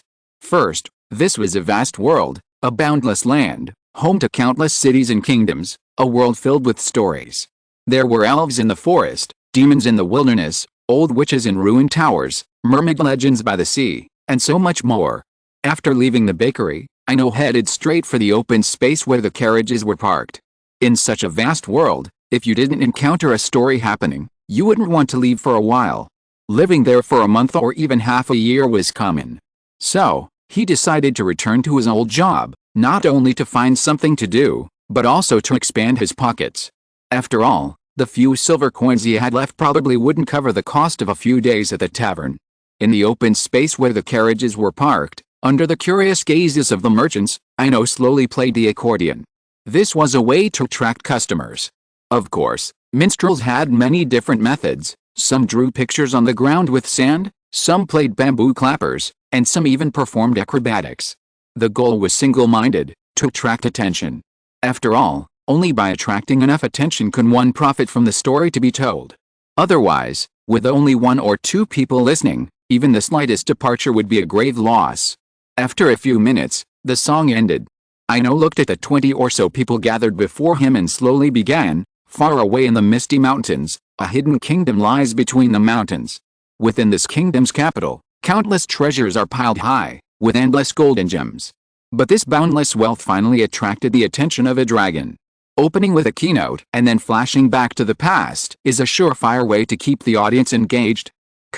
The dragon was called Smog, and he seized the wealth of the dwarves. And the brave dwarf Prince Thorin, gathering many dwarf warriors, embarked on a great journey to slay the dragon and reclaim their homeland. As time passed, the story slowly unfolded, and more people gathered around. When he described the dwarves entering the lonely mountain castle and about to face the demons, Ino paused, stood, and bowed gently to the people around him. He then spread a square piece of linen on the ground. As a well-traveled merchant, he knew exactly what this meant. Those who wanted to listen generously tossed a few copper coins onto the linen. Those who wanted to leave also quietly departed. Everything proceeded smoothly and methodically. Ling, ling, ling. A crisp, melodious sound echoed, and a gleaming gold coin suddenly appeared on the linen. Ino looked up in surprise. The payer was a mature-looking young man with thick glasses. Perhaps noticing Ino's puzzled look, the young man spoke. "I love your story, but I feel you omitted a lot. That's why I'm paying. I hope you'll tell me the whole story when you have time. I want to buy it and record it in my storybook. Oh, by the way, meet me. My name is William Grimm. I'm an adventurer and novelist. Meow, May Day Holiday, double your monthly passes. Don't save it, give it to Xiodi, otherwise it will expire. Please collect it. Please recommend. Please vote." Chapter 113 The Brothers Grimm. At a corner table in the Merchant Town Tavern, Ino's gaze focused on two young men across from him, who bore a striking resemblance to each other. Although they were already familiar, a tinge of disbelief remained. On this fantastical journey, he had actually encountered the real-life brothers Grimm. It felt like a fan meeting. The Grimm brothers undoubtedly figure prominently in countless fairy tales and folklore. And now, sitting across from him were these legendary brothers. The elder, Wilhelm Grimm, wore thick glasses and possessed a calm demeanor, his dark complexion radiant with energy. He was bent over his desk, copying a story. The younger, Jacob Grimm, was an energetic and vibrant young man, sitting beside him like a towering birch tree. Looking at the two brothers, Ino couldn't help but think of what had happened half an hour earlier. That was when, after recounting the story of the Hobbit, he had been invited to the tavern by his wealthy sponsor, William, for the sole purpose of recording it. Upon seeing William's 3-inch thick notebook, he kept his promise and detailed the story's background, origins, and exciting plot details. Although his speech was slow and steady, there should be a difference between speaking and writing, no matter how slow. However, William's transcription speed was astonishingly fast, almost keeping pace with his speech. He spoke without pause for a full half hour. Just as he was about to continue with the Battle of the Five Armies, William suddenly interrupted, saying, "Thank you very much, but we need to pause for a moment to rest my wrist." William gently moved his wrist, clearly feeling a little tired from the long hours of rapid transcription. Seeing the story stop, Jacob's eyes sparkled with excitement. He exclaimed, "That's fascinating. I haven't heard a story like this in ages. I really hope one day I can venture into that Middle-earth." Ino smiled and shook his head. "Then you're destined not to go. That world is simply too far from here." He had a fondness for Jacob, a young man only a few years older than him, a man of pure integrity. Meanwhile, upon hearing that he couldn't go to Middle-earth, Jacob shrugged nonchalantly. "I know you're just as good at making up stories as your brother." William frowned slightly at this, and his tone became more stern. "Jacob, you should learn some manners." He felt his brother was being too blunt. Even if he knew the story was made up, he shouldn't have exposed it to his face. Ino waved his hand, indicating he didn't mind. "Actually, we're in the same profession. You know, some stories really need to be embellished to engage an audience. If told purely as facts, they might not be as compelling." William nodded, agreeing, "You're right. Today's audiences don't believe outlandish stories, and they find ordinary stories boring. As a novelist, it's sometimes really difficult." Ino asked curiously, "Speaking of the bizarre, have you encountered many bizarre things? Were they dangerous?" He was a little puzzled, because the Grimm brothers struck him as ordinary people, without any extraordinary qualities. This made him curious about how the brothers managed to survive such bizarre stories. Jacob answered first, "We have indeed encountered many bizarre things. Although sometimes dangerous, I just enjoy the thrill." Ino expected William to refute his brother's words, but he nodded, as if agreeing with his brother's statement. "Okay, Okay. No wonder you call yourselves adventurers first, and novelists second. No, you're just describing my brother. Jacob shook his head, then pulled a silver dagger from his boot and said confidently, I'm not a novelist, I'm an adventurer and an exorcist. William's face darkened upon seeing this. Jacob. Weapons are not allowed in Merchant Town. Have you forgotten the mayor jailed you for 3 days for that? After being reprimanded, Jacob quickly put the dagger back into his boot and lowered his head like a child who had done something wrong, saying nothing. William turned to Ino and explained apologetically, sorry. Jacob is always so impulsive. He got into trouble last time because he showed his weapon. Seeing this, Ino smiled and shook his head. It's okay. And I didn't see clearly. What was Jacob holding? A silver quill. Sometimes, the relationship between people is like a gentle rain that moistens everything. Those seemingly insignificant details can silently bring people closer. After hearing Ino mention the silver quill, Jacob quietly raised his head. The three of them exchanged a smile, saying nothing more. In the Merchant Town Tavern, on a corner table, 3 enticingly fragrant grilled steaks were laid out, along with some candy and cheese. The steaks were William's treat, and the rest of the food was from Ino's suitcase. After dinner, the 3 of them lazily leaned back in their chairs, waiting for the food to digest. By now, they were all a bit full. Ino had been there for the delicious steak, while the Grimm brothers had been there for the candy. After all, in this world of medieval material possessions, sugar had always been a luxury. Ino. When I become a legendary adventurer, I'll give you a silver quill. Jacob closed his eyes slightly, savoring the candy as he made a promise. Then I'll wait for that day. When William's story is published, I'll be the first to buy it, and you'll also have to give me an autograph, the Grimm brothers' autograph. Hey. Ino leaned back in his chair and murmured. Don't worry. No need to buy it. I'll give you a copy. You're the first person willing to believe we brothers could become legends. Everyone else thinks we're not doing our job properly, William said seriously. Time slipped by unnoticed.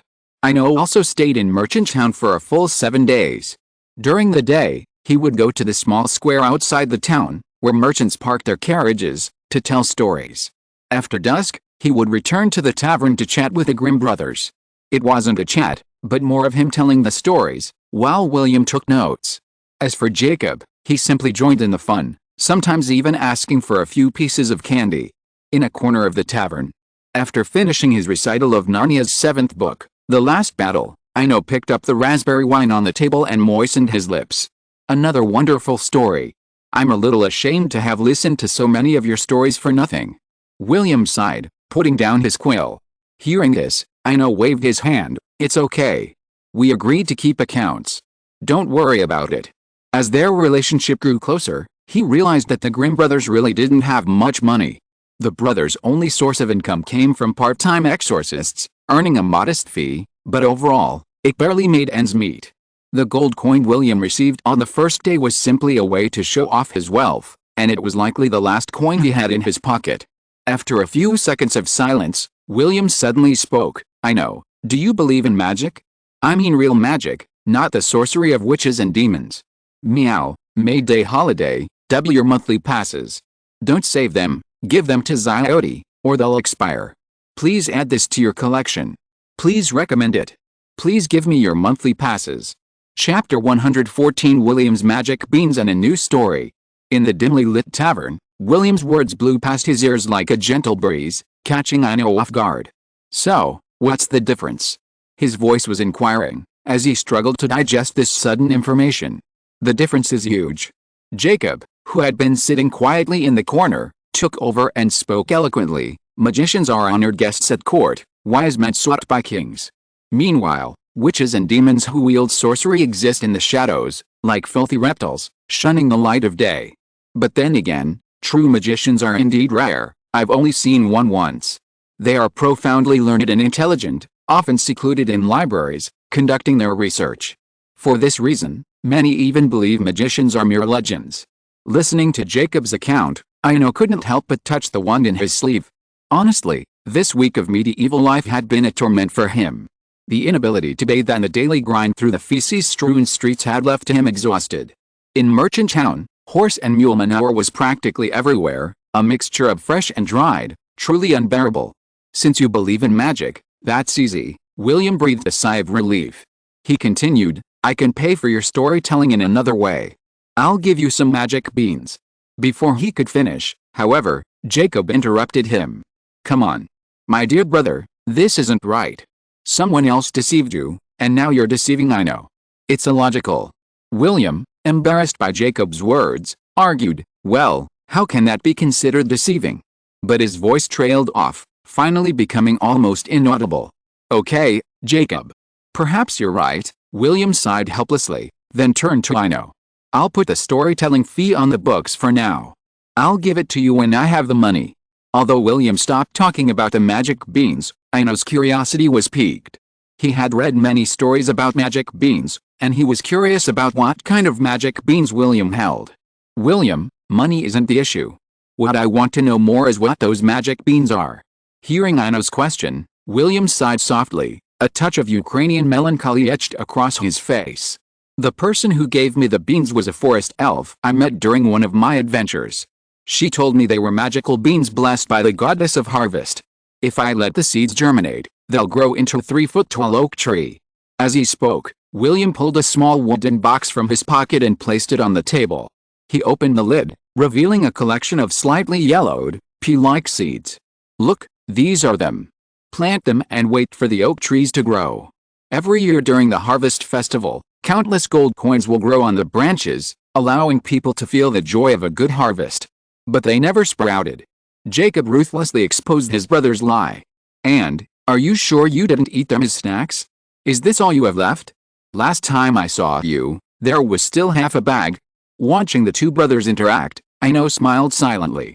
After thinking for a moment, he said, William, I'm very interested in these beans, but there's something I need to say first.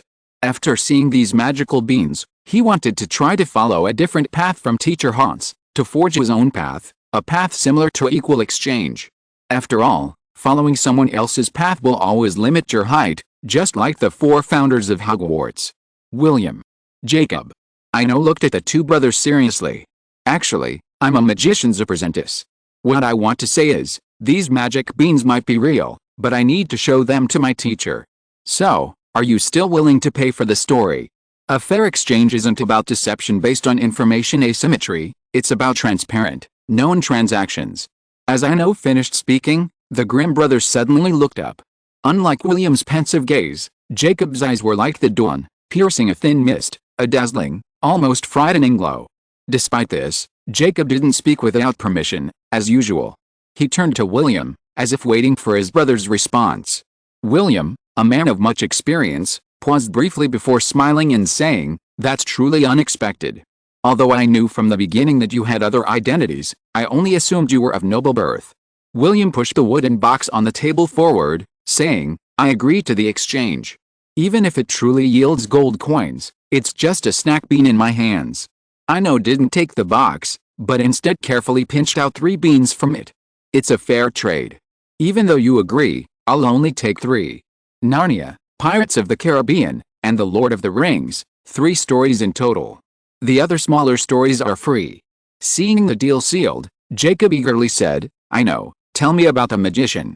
I'm truly curious. He had said he'd seen one once before, but it was at the coronation ceremony of a king in another country. He and his brother stood in the square a few hundred meters away. Watching from afar, he had no idea which one was the magician. Just as Ino was about to speak, there was a loud bang. The tavern door was violently flung open. What a strange thing. Do you know what we saw today? A burly man with nostrils the size of walnuts entered the tavern, and behind him came 5 men with peculiar appearances. Some had arms as thick as thighs, others wore fur hats in the summer heat. In short, they were quite unusual. Just as Ino was studying the men across from him, Jacob's voice reached his ears. That's the crew caravan. They're very famous here. My brother even wrote a story about them. It's called, I think, 6 Men Travel the World. 6 Men Travel the World and Everything Goes Well. Ino's mind instantly flashed back to the story. It was all too familiar. It was the first story he'd read at home, in his distant childhood, from a cartoon-illustrated fairy tale book with pinyin annotations. Before he could think, crew, across from him, seeing everyone in the tavern fascinated by him, shouted, Something strange has happened in Klin. A horse swallowed a little girl alive in broad daylight. By the time they found it, its stomach was as big as a water tank. Including this girl, their town has been plagued by a series of strange occurrences. Crew was naturally loud, and as he spoke, Ino noticed the Grimm brothers' interest growing. It was clear the Grimm brothers were about to embark on another adventure. These strange happenings not only allowed them to record interesting stories, but also often earned them a tidy sum through exorcisms. Meow, May Day Holiday, double your monthly passes. Don't hold on to them, give them to Ziote, or they'll expire. Please bookmark. Please recommend. Please vote.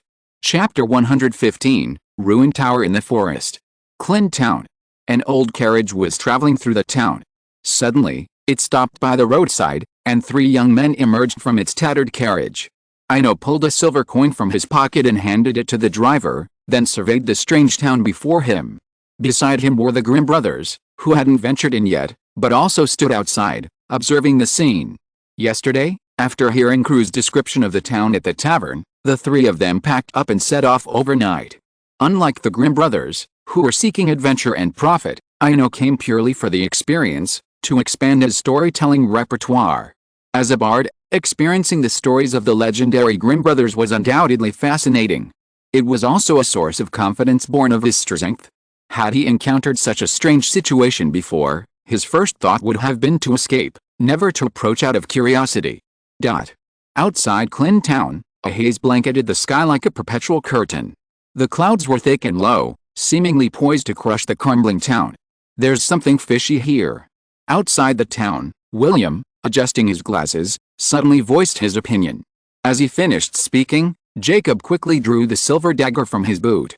A magical scene unfolded. The seemingly ordinary silver dagger suddenly glowed faintly.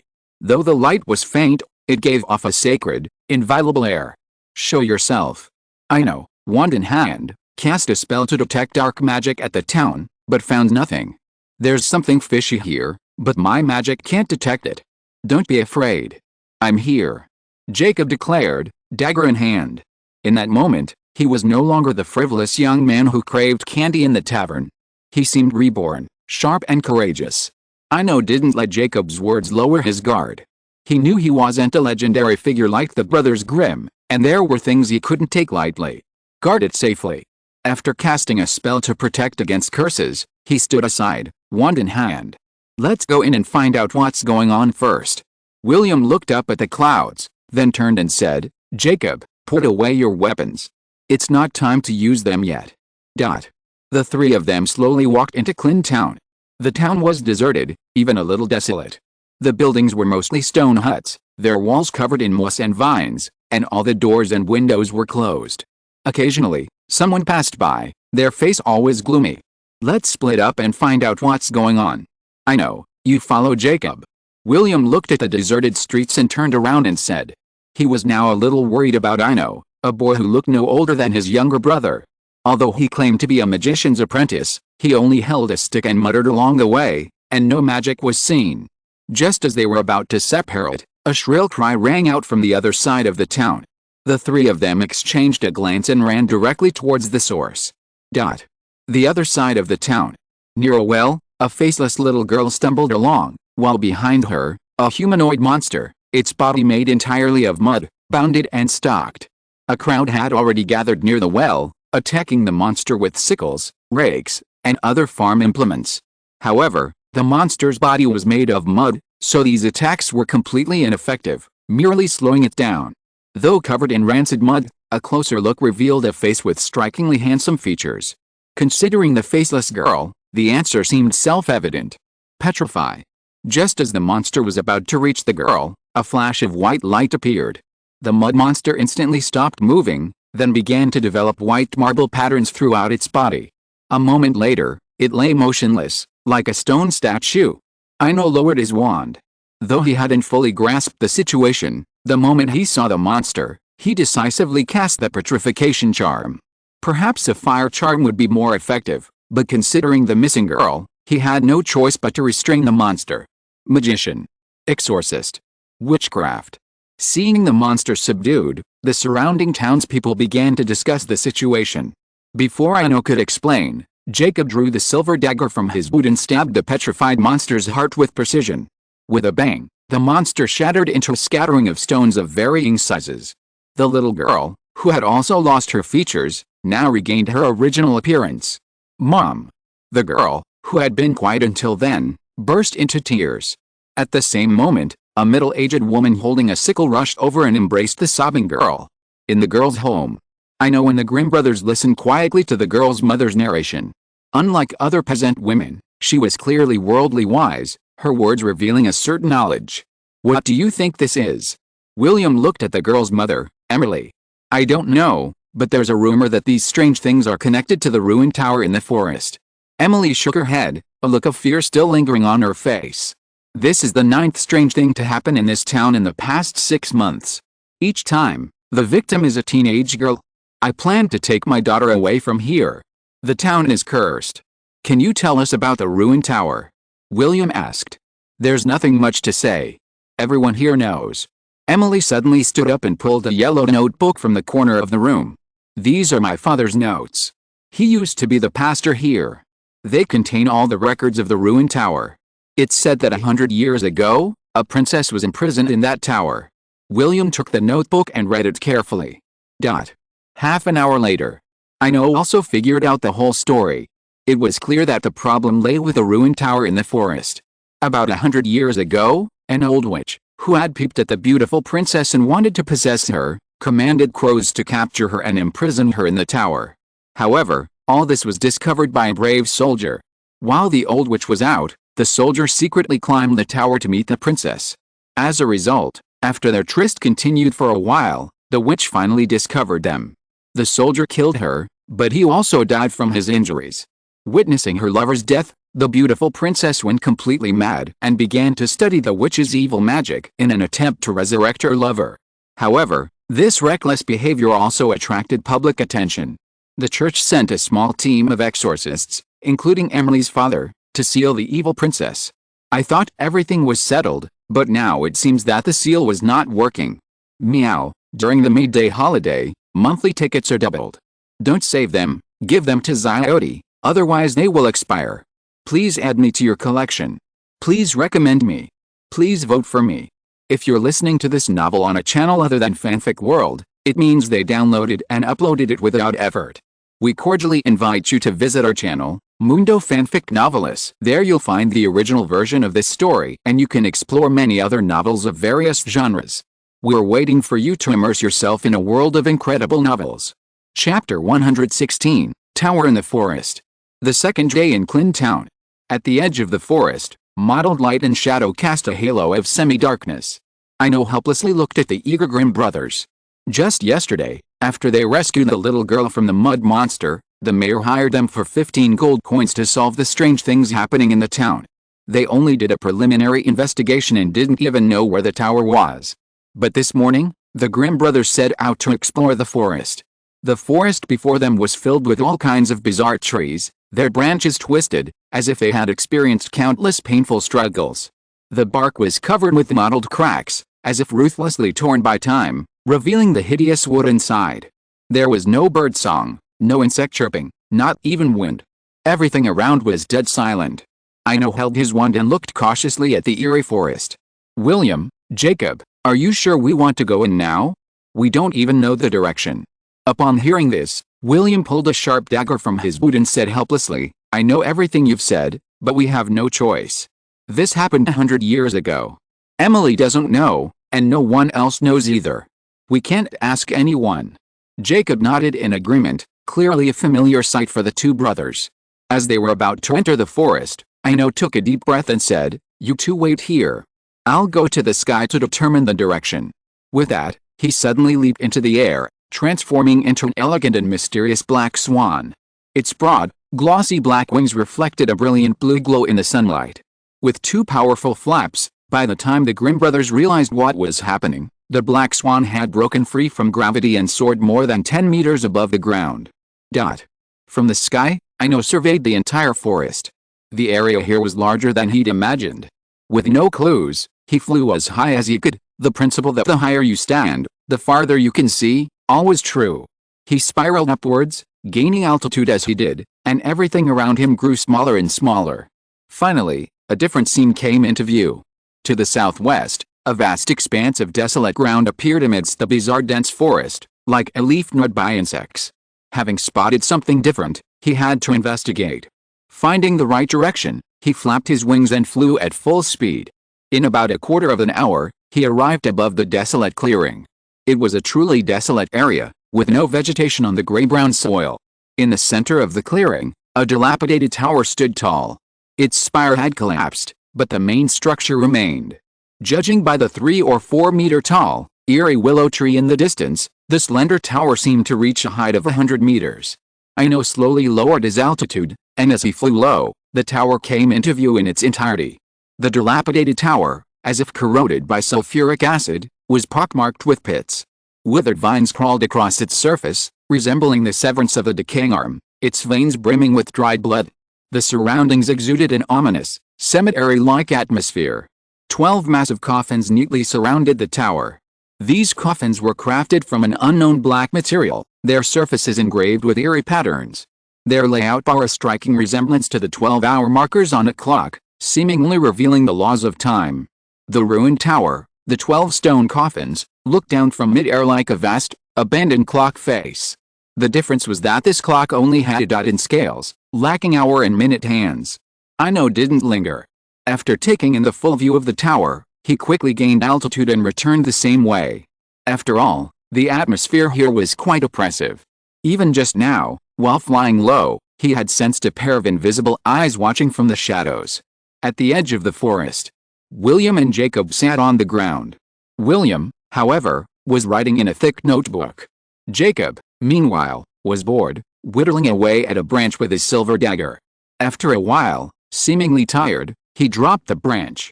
"Don't you think he's mysterious? Haven't we encountered enough mysteries?" William asked, but he didn't look up, still writing. "Jacob, do you think he's evil?" "How could that be?" Jacob instantly stood up. "Ino is a good man, and he means no harm. I'm sure of that. No one can deceive me." After a moment, William closed his notebook and chuckled. "That's enough. Why do you care about his mysteries?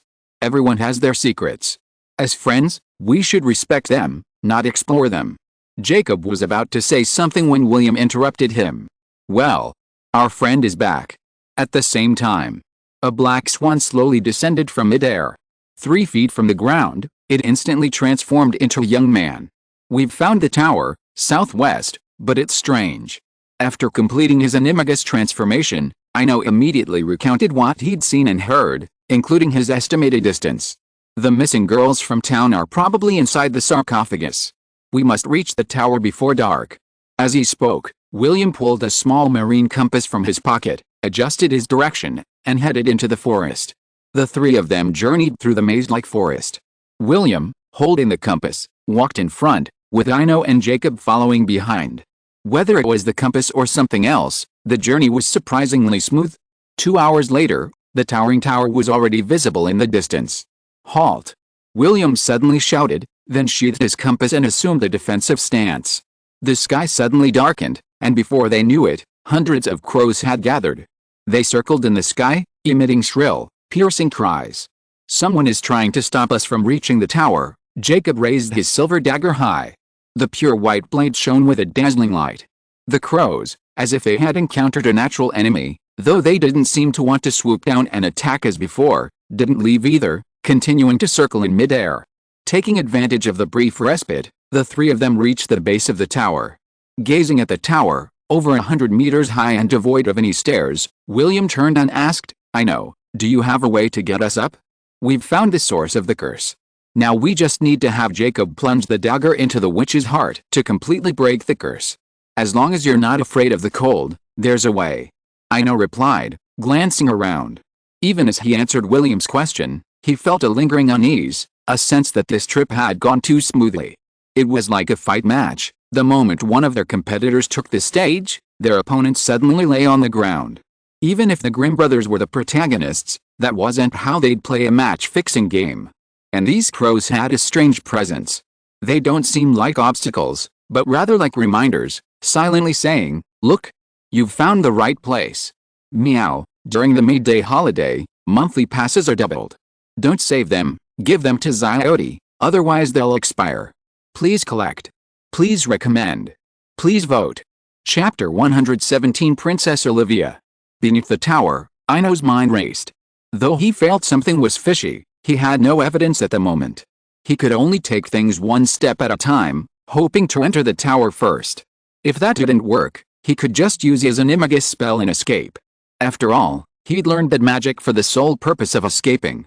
He had considered other options, but for now, his priority was to get inside. As a standalone structure, its only entrance was a single window at the top, barely wide enough for one person to pass through. Seeing William's growing anxiety, Ino waved his elder wand. Winter is coming. Snowflakes suddenly began to fall. But these flakes weren't falling randomly, they seemed to have a purpose, landing in clusters around the tower. A magical scene unfolded, the snow gathered, slowly forming the shape of a staircase, a spiral staircase winding around the tower. Follow me, both of you. Be careful not to slip. Under the Grimm brothers' astonished gazes, Ino slowly stepped onto the snow. With each step, the soft snow beneath his feet instantly turned to solid ice. Ino led the way, building the stairs. Jacob, wielding a dagger, moved in the middle, scattering the crows. William held the rear guard. After a half-hour of meticulously divided labor, the three climbed the stairs and finally reached the top of the tower. A small window, seemingly enchanted to block out light, was completely dark. Wait, let me in first. Jacob suddenly grabbed Ino's sleeve. He thrust his glowing dagger through the window, but when nothing happened, he quickly leaped through. Witnessing the entire process, Ino was awed.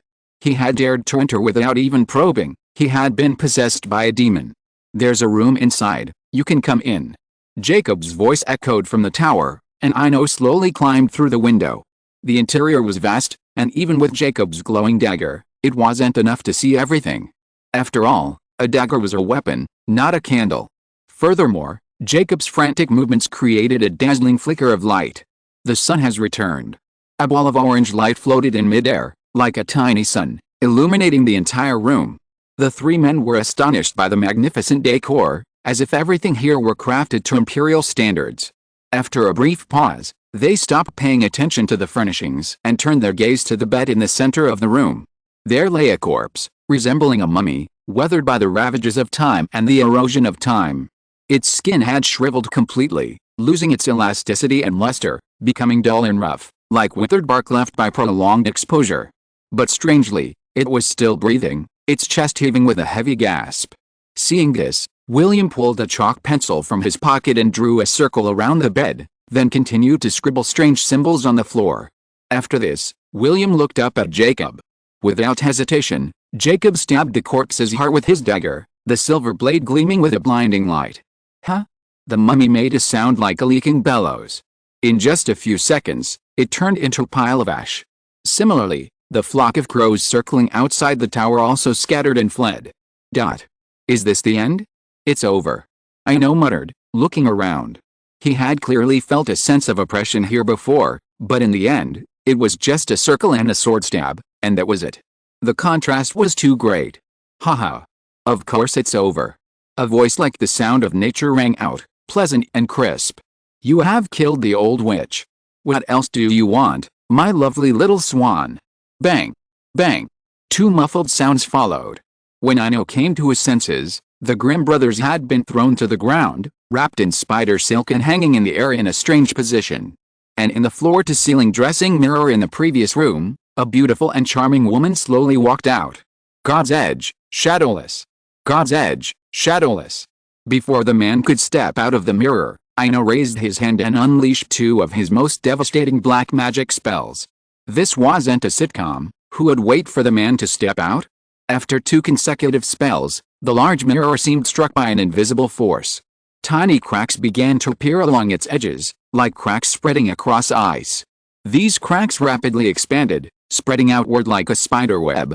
Finally, with a resounding bang, the mirror shattered completely, its lenses scattering to the floor with a sharp, crashing sound. Though the mirror was gone, the beautiful woman within it reappeared. She was clad in a gorgeous princess dress, its hem flowing like a cloud. Her features were exquisite, her skin fair and delicate, her nose prominent, her eyes violet. In short, her beauty was almost unbelievable. The smell of a curse. You're such a lovely boy. The woman licked her lips, her expression enchanted. But why did you hit me, you cruel little swan? Look, I didn't even close the window, I left it open just for you, because I love watching you fly. It seemed the story had already gone beyond the leitmotif. The powerful dark magic not only had no effect, but actually seemed to give the other party a certain pleasure. Seeing this, Ino quietly moved towards the tower window. However, the moment he approached the window, countless spiders swarmed, and a giant web clung firmly to the window. Haha, you're so cute. The sweet voice rang out again. With his escape route blocked, he changed his strategy, waving his wand and casting 2 cutting spells on the spider silk that bound the Grimm brothers. The magic struck the silk like a sharp sword slicing through a flowing stream. The threads instantly broke, but as if they had life, they clung together again in an instant. The magic seemed to have no effect. With a weak sigh, Ino turned to look at the woman. All right. You must be the source of the ultimate curse, the princess abducted by the witch. You've fooled everyone, including the church's exorcists. Right. You can call me Princess Olivia. Olivia gave a gentle, skirt-lifting salute. As for the exorcists, why weren't they there when I was abducted? I've been imprisoned here for a full 10 years, and why haven't they been seen? Ha ha ha, but when I killed the witch and was about to escape, the exorcists arrived. They were like divine troops, a team of 15, well-equipped and experienced. Although Olivia's tone remained unchanged, and she even wore a smile, her violet eyes were filled with hatred. Maybe they got lost? Those exorcists are supposed to deal with witches, Ino mused calmly. At the same time, a hand reached into his inner pocket, firmly grasping an irregular dice and a box of matches. This is his life-saving trump card. As long as he holds the dice, no matter how fatal the damage, he will be teleported to teacher haunts before he is harmed. Although it can only be used once, it is also invaluable. This is why he always has confidence, whether facing Dumbledore, Gandalf, or Voldemort. Meow, May Day holiday, monthly tickets are doubled. Don't save them, give them to ZIOD, otherwise they will expire. Please add it to your collection. Please recommend it. Please vote for it. Chapter 118 Black Swan Magician. At the top of the tower, a sunlight spell quietly hovered in midair, providing a steady and bright light within the room. However, this brightness also revealed the room's devastation. Holding the dice in hand, Ino relaxed. Even if the story went a little overboard, it was just a waste of props and a quick getaway. As long as there was no threat to life, everything was fine. I don't know what you've done, but there's no need to be so nervous, like you're facing a formidable enemy. Olivia surveyed the dilapidated room, regret in her violet eyes. Suddenly, she sighed softly. Are you glad you're not an exorcist? Otherwise, you wouldn't have been able to stand here safely in the first place? I've actually seen magicians in the palace before. The Grimm brothers aren't exorcists either, they're novelists. Ino took the opportunity to reveal his identity. The 3 of us will leave now. This is all a misunderstanding. Sorry. You can't leave. Olivia politely declined. Even though we're short of 3 girls, if we don't complete it quickly, they'll find us again. So, you 3 will have to replace us. But I'll let you go after the ritual is complete. 3 girls were missing. Ino suddenly thought of the 12 coffins outside the tower. Emily's story about the 9 strange things that had happened in town. Well, he and the Grimm brothers had just come here to make up the numbers. As for letting them leave, he didn't believe a word of it now. They were clearly still trying to resurrect her lover. In all the stories, no one had ever survived as a sacrifice for a resurrection. You really can't let us leave? Ino sighed, glancing at the tightly bound Grimm brothers. At that moment, he regretted not learning the killing curse, and even apparition, so many other spells he hadn't learned. Otherwise, he would be so helpless. I really can't leave. Even though I love you so much, Olivia said softly. Sizzle. After a soft sound, a match was lit. The faint flame flickered gently. Ino sheathed his wand, clutching the dice tightly in his left hand, and then dropped the match onto his robe. After his ineffective attack, he knew that magic alone was no match for this princess, who had learned sorcery. To avoid wasting precious dice, he placed his hopes on old John's matches. It never hurt to give it a try. After all, he still had a third of the matches left, but only 1 dice. The match landed on his robe, and instantly, fire spread. Though a gentle, redemptive flame, fire is fire, its inherent heat remaining unchanged. He struck a match, igniting a corner of his robe. Flames quickly licked the fabric, and in an instant, the robe was completely ablaze. Enduring the painful burning, Ino rushed towards Olivia, decisive and resolute, without a single hesitation. Olivia gasped in fear as the flames made contact with her skin. Feeling the soft touch against his body, Ino had already embraced Olivia tightly. "No. You're crazy. Let me go, and I'll let you go, okay? Take your 2 henchmen and leave now." Olivia cried out in a desperate struggle. Ino ignored her, clasping her arms and even his legs, clinging to her tightly. The flames completely enveloped them both. "Ah!" Olivia screamed, and then an endless stream of black energy surged from her body. Ino was also feeling the pain, but he gritted his teeth. He was betting on finishing her before he was seriously injured or killed, otherwise it would be a waste of precious dice. The burning flames still left him somewhat dazed. A second, or maybe a minute, he didn't know how long it took. After feeling the struggle cease in his arms, Ino slowly loosened his grip. And before him, a vague image seemed to emerge. In the cold winter, a barefoot little girl, holding a match, smiled and said something. But the pain in his body made it impossible for him to hear the girl's words. The little girl seemed to notice this, her face drooping in frustration. Meanwhile, another figure gradually emerged beside her. It was Olivia. The difference was that her violet eyes had vanished, replaced by a pair as pure as sapphires. As if sensing the gaze, Olivia gently lifted her skirt again. A moment later, she and the little girl vanished into the air. Watching them disappear, Ino slowly closed his eyes. Merchant Town. Sophia's Tavern. Opening his eyes again, Ino found himself lying on a bed, his body wrapped like a mummy. "You're finally awake. Thank God. Ino, you saved William and me. We couldn't speak at the time, but we saw it all. Thank you so much." Jacob leaned over, a look of joy on his face, then added mysteriously, "Actually, I secretly read William's story. He'd written it long before we entered the forest. It was called The Black Swan Wizard." Listening to Jacob's story, Ino felt like thunder exploding in his mind. Everything made sense, from the story's overreach to the Grimm brothers being easily subdued. This story, from beginning to end, has only one protagonist, the Black Swan Wizard. Meow. During the May-Day holiday, monthly passes are doubled. Don't save them, give them to Ziote, or they'll expire. Please bookmark. Please recommend. Please vote. Chapter 119 The Treatment and Gains of the Protagonist. Sophia's Tavern, a jewel nestled in the heart of the ancient merchant town, gleams with the light of time. Within this jewel, the guest rooms offer a cozy and tranquil haven for weary merchants. The light in the rooms is soft and dim. Lying on a bed made of rough cloth and soft hay, Ino anoints himself with white sage essence while reminiscing about the past few days. A week has passed since the incident at the Klin Tower, and he's been in a coma for a full week, only awakening this morning. Thanks to his wizard's physique, even with the severe burns, the potion has helped him recover. And during his coma, much has transpired. The curse of Klin has been lifted. The Grimm brothers have also found the missing girls in their coffins. Fortunately, no one was injured, they were merely unconscious. This story seems to have concluded. Ino stands and changes into the linen robe hanging by the bed. The robes that had once been custom-made for his elegant attire had long since been burned to a shattered state, but this also made him feel fortunate that he had discarded his wand at the last minute. After changing into his medieval linen robes, his gaze drifted to the small storage shelf at the head of his bed, where a wand, dice, and a small wooden box lay.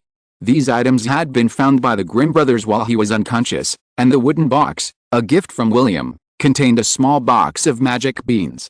The 3 magic beans in his pocket had long since been consumed by the flames, along with the matches left by old John. As for this box of magic beans, he felt perfectly at ease. Not to mention the enormous price he had paid, as the protagonist of the story, he could have emptied the tower and still have been safe. This was the treatment of the protagonist. Just like Aladdin's wishing lamp in Ali Baba's robber's treasure, whatever the protagonist gained in the story was justified. Thinking deeply, Ino looked out the window. The merchant town looked somewhat desolate at dusk.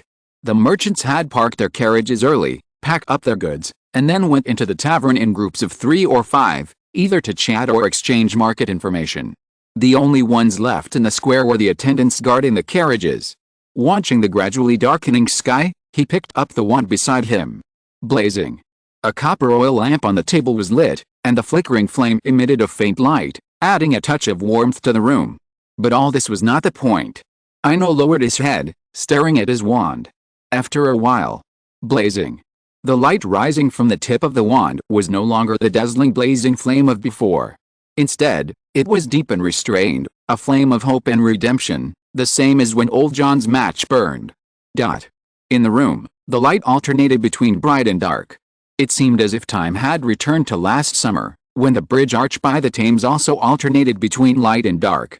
The fire charm, also known as the blazing charm, was the first magic he learned after receiving his wand, and he even enjoyed it for over an hour. But later, after entering Hogwarts and entering the new Narnia, and learning more magic, the fire charm was only occasionally used to light the fireplace. Today, this magic became magical again. It was no longer just any flame, it was redemption, hope, the faintest yet most tenacious persistence. The flame now was no longer ordinary, it felt more like a secret fire. This is a real-life version of a song of ice and fire. Ino murmured softly. After a brief moment of reflection, he finally understood the reason for the flame's transformation. There were two crucial conditions: using up all the matches at once, and setting oneself ablaze to redeem others. Of course, beyond these two conditions, there was another hidden requirement, being the protagonist. Otherwise, simply setting oneself ablaze would be a life or death gamble, let alone saving others. For anyone not the protagonist, doing so would be a sheer act of self-sacrifice. Fortunately, it all ended smoothly. Watching the changes in the fire spell, Ino couldn't help but recall Dumbledore's use of the fountain in the Ministry of Magic's lobby to cast a water dungeon, and the magnificent fire god's path later in the story. The former involved elemental transmutation, while the latter was an advanced application of the fire spell. Time slipped silently. Unnoticed, the sky over Merchant Town had plunged into complete darkness. In Sophia's tavern, Ino extinguished the oil lamp in the room and quietly pushed open the window. Bang! A soft sound. An elegant black swan appeared over the town. As the protagonist of the story, he now had to clean up the battleground at the tower and collect the spoils. After all, being the protagonist is, if not unique, then almost once in a century. Imagine meeting the author of the story in a story, and that person making him the protagonist. It's a bit convoluted, but that's the truth. Unless he meets another Hans Christian Andersen again and successfully earns his trust, this protagonist status will be a one-time thing. A black swan danced silently in the deep, inky night sky. Its feathers, like fragments of the night veil, intertwined seamlessly with the surrounding darkness, making them imperceptible. Each gentle flap of its wings seemed to stir the tranquility of the surrounding air, only to return to stillness in an instant, leaving only an invisible trail across the night sky. About an hour later, Ino gazed at the familiar tower from the sky, feeling as if he were in another world. The tower remained unchanged, the sarcophagus remained unchanged, and everything around him remained unchanged. Of course, if one were to ignore the senses of sight, one would find that everything here had changed. The ominous, graveyard-like atmosphere in the air had vanished, and the forest and soil were beginning to germinate with new life. Perhaps, by the harvest festival next September, this place would once again be a place of greenery and vibrant life. Finding the perfect angle, Ino swooped in through the window. Entering the room, he was greeted by emptiness. It seemed as if the Brothers Grimm had already visited this place. The exquisite candlesticks, gold and silver vessels, even some of the paintings on the walls had vanished. Revealed and hidden. Ino gripped his wand, pointing it at the ground, his voice echoing through the empty room. A moment later, one wall suddenly glowed with a faint glow, as if a hidden power were awakening. A flicker of surprise crossed his eyes. He had finally found the hidden object, his journey had paid off. A lattice open. With the incantation, the wall slowly parted, revealing a small, hidden cabinet. The cabinet, about a foot square, was built into the wall. Inside, two yellowed books, their edges frayed, gave them a sense of age. Strangely, these books gave him no hint of dark magic or other sinister aura, they seemed like perfectly normal books. But just to be safe, Ino cast a detection spell, confirming everything before removing the books from the cabinet. He then thoroughly examined the entire tower, including the 12 black coffins beneath it. After ensuring nothing was missing, He returned to the Merchanttown Tavern with the 2 books. Meow. During the midday holiday, monthly tickets are doubled. Don't save them, give them to Ziote, otherwise they will expire. Please collect. Please recommend. Please vote. Chapter 120. Every journey has an end. Inside the tavern room, the oil lamp on the table lit up again, along with 2 old, yellowed books. Resurrection Ritual Magic, Time Reversal. Ino exclaimed, surveying the 2 books on the table. It felt like buying a lottery ticket just to change some change, only to discover he'd won 10 million British pounds. This sense of surprise still left him a bit dazed, a bit unbelievable, even a bit unreal.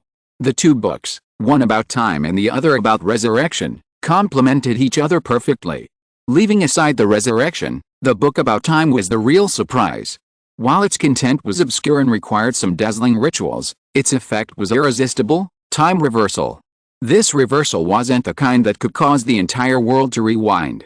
It only affected the caster.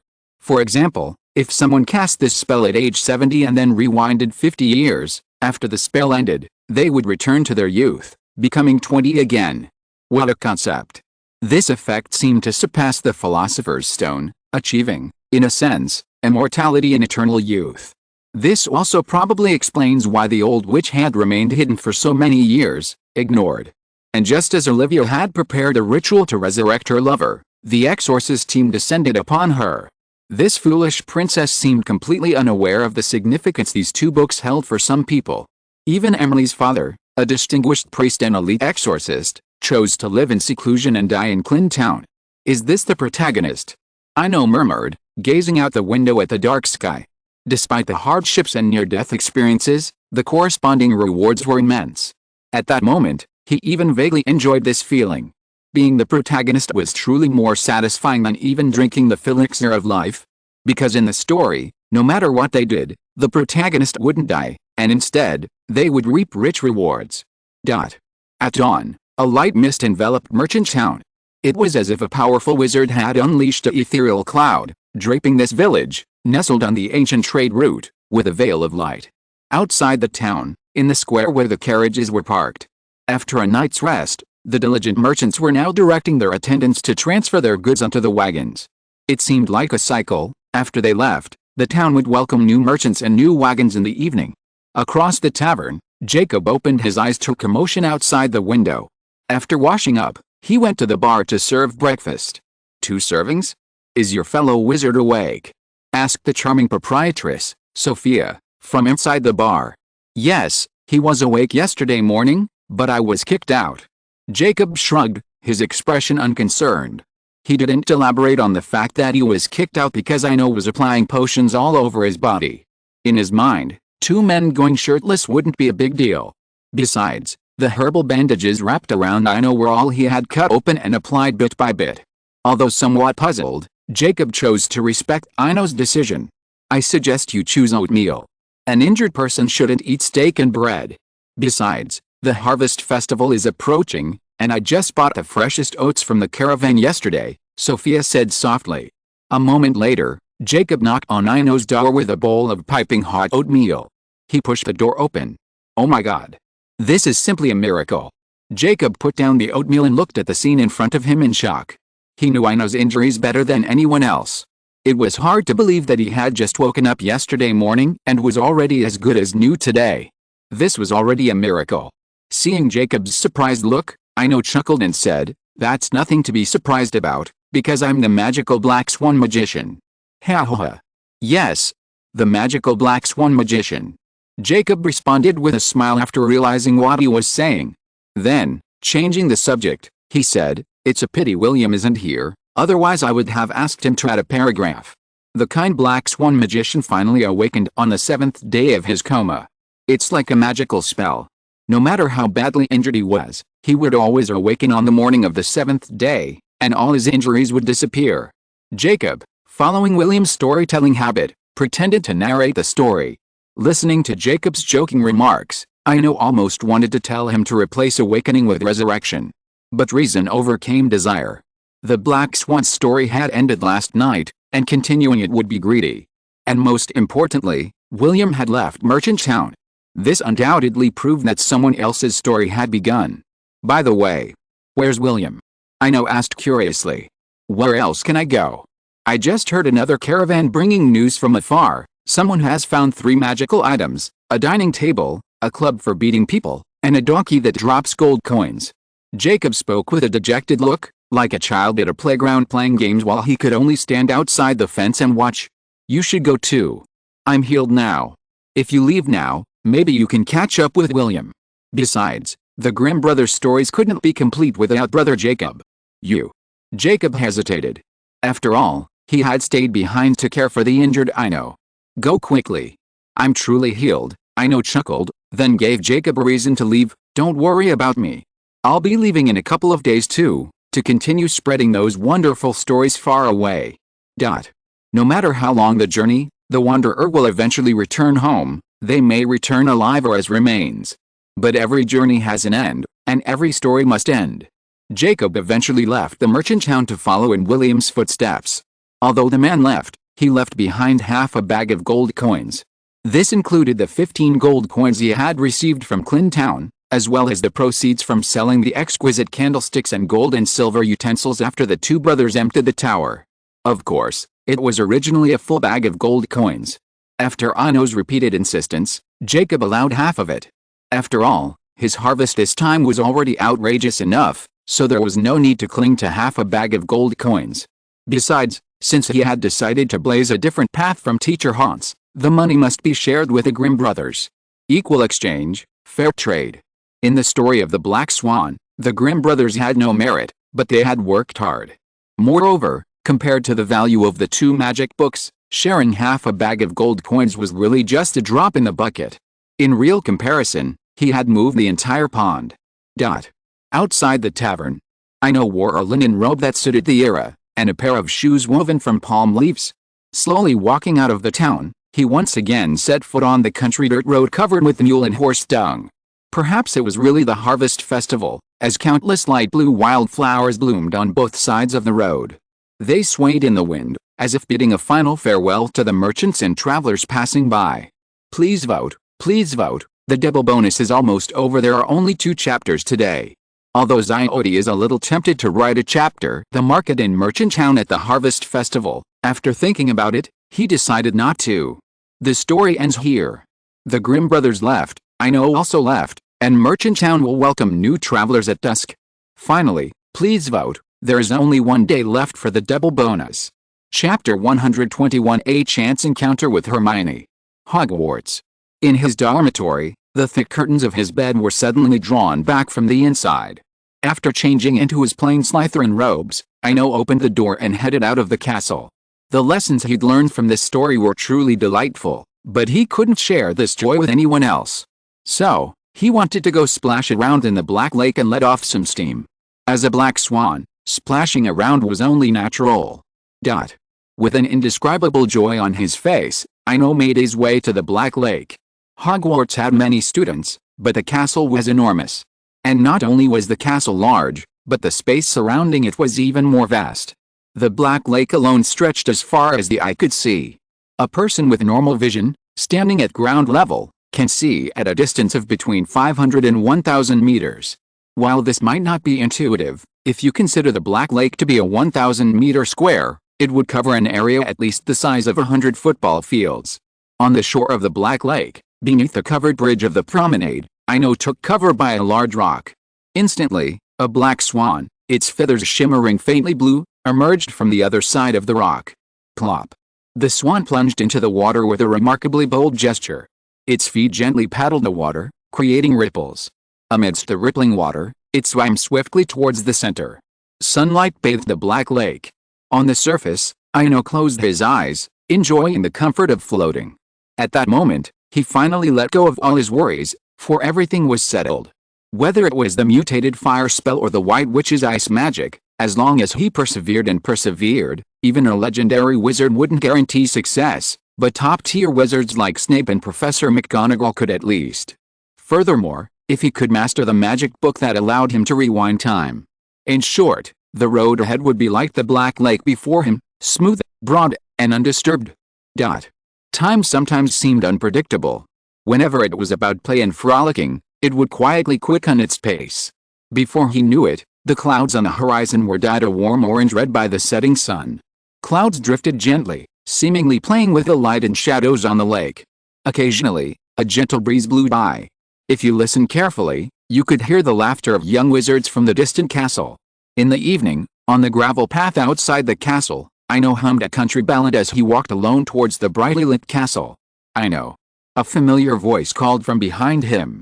He stopped and turned to see Hermione and the other two standing on the lawn not far away. "Good evening, Hermione. And Mr. Potter and Mr. Weasley." Ino greeted with a smile. Today, having completely let go of his burdens, he no longer cared about the progress of the story. Similarly, he no longer deliberately kept his distance from Harry and Ron. Especially with Ron, he no longer looked at him with tinted glasses. It was boring and meaningless. Outside the castle, Hermione felt strangely happy. Just now, in Hagrid's hut, she, Harry, and Ron had discussed Lockhart's hidden secret. Just when she felt at her wit's end, fate brought her across Ino. She subconsciously had confidence in Ino. He was skilled in divination, had excellent grades, was knowledgeable, and, most importantly, gentle. "Ino, are you okay? We've uncovered a shocking secret," Hermione asked, quickly walking over. On the lawn, Harry and Ron exchanged a glance and quietly followed. Harry had a good impression of Ino. He'd once helped him with divination. Although Hagrid was ultimately spared and he was punished, the divination's results were undeniably correct. Ron, on the other hand, was simply grateful. Regardless of his previous prejudices, he still believed that Ino had saved Ginny. Shocking secret. Ino smiled at the trio. Right. Hermione nodded seriously. It was Lockhart. He's a liar. He's deceived everyone. Harry discovered it. He saw it with his own eyes in Lockhart's office. Ron added promptly, emphasizing the phrase "he saw it with his own eyes." It seemed as if the gears of fate had begun to turn. Hearing this, Ino looked up at the sky and said, "Let's go back to the castle first. We can talk over dinner." In the castle Great Hall, Ino followed Hermione and the others to the Gryffindor table. Of course, this wasn't a big deal. After all, this wasn't a start-of-term dinner, and there weren't any rules about who owned the tables, or who couldn't sit at them. It was just that the young wizards had spontaneously formed groups and split up according to their houses. It was just like back in school, when you draw a line on the desk and divide it up into territories, half yours, half mine. The difference was that the young wizards at Hogwarts had drawn a few more lines, creating 4 territories. So, essentially, Ino sitting in Gryffindor's territories wasn't a big deal. But he ignored the other 2 people in the Great Hall, Draco and Pansy. Pansy, though glaring, simply sat there and smiled gently. Draco, on his part, lost his temper and stood up, beginning to leave. But he had only taken a few steps when his gaze suddenly fixed. Seeing Hermione sitting next to Ino, a meaningful expression crossed his face, and he returned to his seat. Across the hall, at the Gryffindor table, Hermione sat down next to Ino and began to recount the entire incident. Because the matter was so serious, and the hall was packed, she could only lean in close and whisper, ensuring no one else could overhear. From a distance, the 2 of them looked intimate, like heads touching in a whisper. Harry and Ron, sitting across from them, looked more like bodyguards. Their eyes were constantly on the lookout, and if anyone approached, they would give them a silent, death stare to drive them away. As Hermione continued her narration, Ino understood the general course of events. Lockhart, in order to raise his profile with the Savior, had also been inviting Harry into his office regularly. Whether it was to discuss their ideals or share their experiences, he was doing whatever it took to foster a closer relationship. Honestly, it didn't seem like much. But the magical thing is that Harry had an experience a few days ago. Lockhart had just been talking for less than a quarter of an hour when a paper airplane suddenly appeared in the office. Lockhart left, but before leaving, he asked Harry to wait for him for a while. What happened next was interesting. A book suddenly fell from the bookshelf in the office. When Harry picked up the book, he saw a pink hairpin under the sofa. In short, it was very magical, one thing after another, a bunch of exquisite coincidences, just like using snacks to tease a kitten to change its route. Harry finally saw a cheap notebook in a hidden corner. Although most of the contents inside were some incoherent essays. But Harry still found useful information, and finally he discovered a shocking secret. Lockhart has been using magic to plunder other people's experiences. All of Lockhart's books are forged. Please vote, please vote. The double bonus is about to end. The double bonus will end on May 7th. Chapter 122 Ino's Advice. In the castle hall, Hermione finished her entire account of what had happened in about 10 minutes. There's nothing we can do right now, and I suspect Lockhart has already noticed. He's looking at me a little strangely, Harry said with some concern. Looking at the somewhat anxious Harry, Ino couldn't help but chuckle. Mr. Potter, I think your worries are unnecessary. As long as you don't go outside for the time being, Professor Dumbledore is here in the castle, and no one can hurt you. Dumbledore's name seemed to have a magical power, and Harry relaxed completely upon hearing it. That's right. With Professor Dumbledore around, he won't dare act rashly, Ron agreed. Seeing the three of them not in agreement, Ino changed the subject, saying, but this matter needs to be resolved, or you can't stay in the castle forever. But we have no evidence. Hermione added promptly. This was the root of her dilemma. A student accusing a professor without sufficient evidence wouldn't be believed, especially a star professor like Lockhart. Some things don't require proof, just clues are enough, and someone will find the evidence for you. Ino explained to Hermione, then turned to Harry and said in a low voice, go back and try to recall everything in your notes, then write it down in detail. If you trust me, I'll make the connection for you. Lockhart can't get away. After learning it was Lockhart's case, he had already devised a plan to deal with it. He would do the headmaster a favor while also helping Harry gain prestige for his second year. While Harry no longer obsessed with fame after recognizing Lockhart, some things simply couldn't be accomplished without it. Just like the D.A. Dumbledore's army in the story, without Harry taking the lead, they likely wouldn't have grown so many people. I believe you. Hermione was the first to speak up after Ino finished speaking. Ron similarly expressed his thoughts, I believe in you, too. Even though I dislike you a little, you're different from the other Slytherins. Anyone else would just watch Ginny get hurt and then sit back and watch our family become a laughingstock. Seeing his two best friends express their opinions, Harry nodded decisively. I'll go back and write it now. I'll give it to you in its entirety by tomorrow afternoon at the latest. The Slytherin dormitory.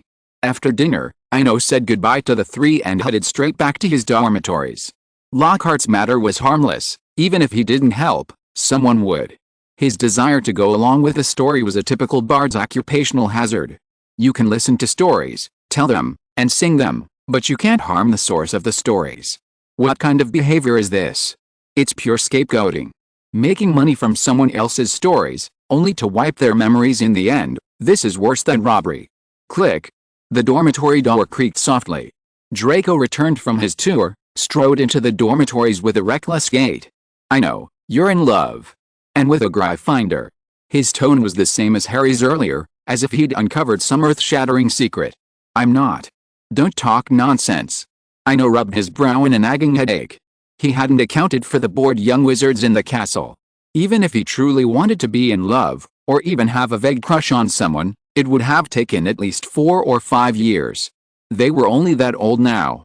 I can keep it to myself, but others will. Draco chuckled smugly. You didn't see the expressions on the girls' faces. Tisk. It's like someone's saved up so hard to buy candy that they usually wouldn't eat, and then someone else takes the box with them. Stop it. Ino was almost exhausted. They were just sitting together, talking, so why was there so much vendetta? By that logic, wouldn't a goblet of fire dance mean they'd get married right there? By the way, Draco. Can you write a letter to Uncle Lucius for me? Write to my dad. Draco's expression turned serious. What happened? I'll write it now. No big deal, but it needs some preparation. After thinking about it, Ino decided to hand over the Lockhart matter to Lucius. Snakes have their ways, and mice have their ways. After pointing out the interests, with Lucius's wisdom, he should know what to do. Putting Dumbledore aside, Lucius would not refuse a favor just to do the savior a favor. After all, how could a person who is used to betting on both sides miss this opportunity? Besides, this matter does not require much effort. That's the situation, but there are 2 things we must ensure. First, Harry's contributions must not be erased. This is crucial. Second, give them some kind of reward. After listening to Ino's retelling, Draco pondered for a moment and nodded in agreement. There's no harm in this. As for the credit, only Scarhead would dare to claim it. Lockhart hasn't been working for nothing all these years. His novels, in particular, have brought him fame and earned him many die-hard supporters who don't discern right from wrong. That's good. We can get started on this now, Ino said, leaning back in his chair. He also praised Draco's wisdom. It seemed that as long as Harry wasn't around, Draco's IQ was up to snuff. The best way to do a favor is to remain silent. Stealing Harry's credit would not only be unfavorable, but would also offend many Lockhart fans. Only a fool would do that. I'll go write a letter now. Let my dad prepare it first, Draco said, heading towards the dormitory desk. Defense Against the Dark Arts office. Lockhart paced anxiously around the office, almost certain whose secret had been discovered. It was obvious. During Defense Against the Dark Arts class, Harry looked at him with a look no longer of disdain and resignation, but now one of resentment and wariness. Such a stark shift was obvious enough to spot a problem. A while later, Lockhart, seemingly exhausted from walking, slumped in his office chair, tugging at his flowing blonde hair. Why can't we just have a win-win situation? Why don't you come to me? Why don't you come and negotiate? He couldn't understand why, with no direct conflict of interest, Harry would benefit from his downfall. While Harry would undoubtedly gain some prestige, he would also make many enemies. The best solution was to negotiate terms. He compromised. After all, the value of a reputable Lockhart was immeasurable. But the look in Harry's eyes, coupled with the fact that he had waited so long without a response, seemed to reveal a lot. Gryffindor. Why don't you think about it? 3 of us, all at once. Lockhart muttered softly, looking at the ones on the table. A few minutes later, the Defense Against the Dark Arts office fell silent again, with only the occasional sound of birdsong emanating from the landscape paintings on the wall. Please vote, please vote. The double bonus is almost over. The double bonus ends on May 7th. If you're listening to this novel on a channel other than Fanfic World, it means they downloaded and uploaded it without effort. We cordially invite you to visit our channel, Mundo Fanfic Novelis. There you'll find the original version of this story, and you can explore many other novels of various genres. We're waiting for you to immerse yourself in a world of incredible novels. Chapter 123, Snape's Little Classroom. Slytherin. At 8 a.m., the common room was a bit deserted, with only first and second years in attendance. After all, it was rare for someone to not have classes so early in the morning. Ino sat quietly on a sofa in a corner of the common room, 2 old books and a purse bearing the Gringotts seal beside him. These books, which he had borrowed from Pansy, dealt with freezing spells and snow-making spells. The purse contained melted gold. His goal today was to pay Pansy's rent and return the books. Having no money was a problem, but now with a half-full bag of gold coins left by Jacob, not paying him back would be a bit unethical. He schemed through the books on freezing spells and snow-making spells, finding them superficial. They didn't delve into the principles of spells, but mostly offered simple techniques. And what he lacked the most right now was the skill to control ice and snow. For example, it's like swimming. Humans need to learn some swimming techniques, but what about fish? Swimming is an innate instinct. Therefore, he planned to return the 2 books together to avoid a repeat of the previous incident, where he borrowed books for months and then forgot to return them. It was quite embarrassing. Meanwhile, in the Slytherin girls' dormitory, Pansy, after hearing a first-year girl come in with a message, simply changed into her robes and headed out. You don't wear makeup. Daphne looked at Pansy helplessly from her bed. She felt that some people just didn't have the guts to be smart. No need. I'm not that muggle witch from Gryffindor. I think Ino values capable girls more than pretty looks. Despite saying that, as she passed by the dressing table, Pansy picked up the perfume nearby and calmly sprayed herself a few times. Common room. Good morning. Sorry to disturb your rest. Ino stood up and looked at Pansy apologetically. Hearing this, Pansy smiled faintly. It's okay. Besides, I don't usually sleep in the mornings, so I'm free in the dorms anyway. Okay.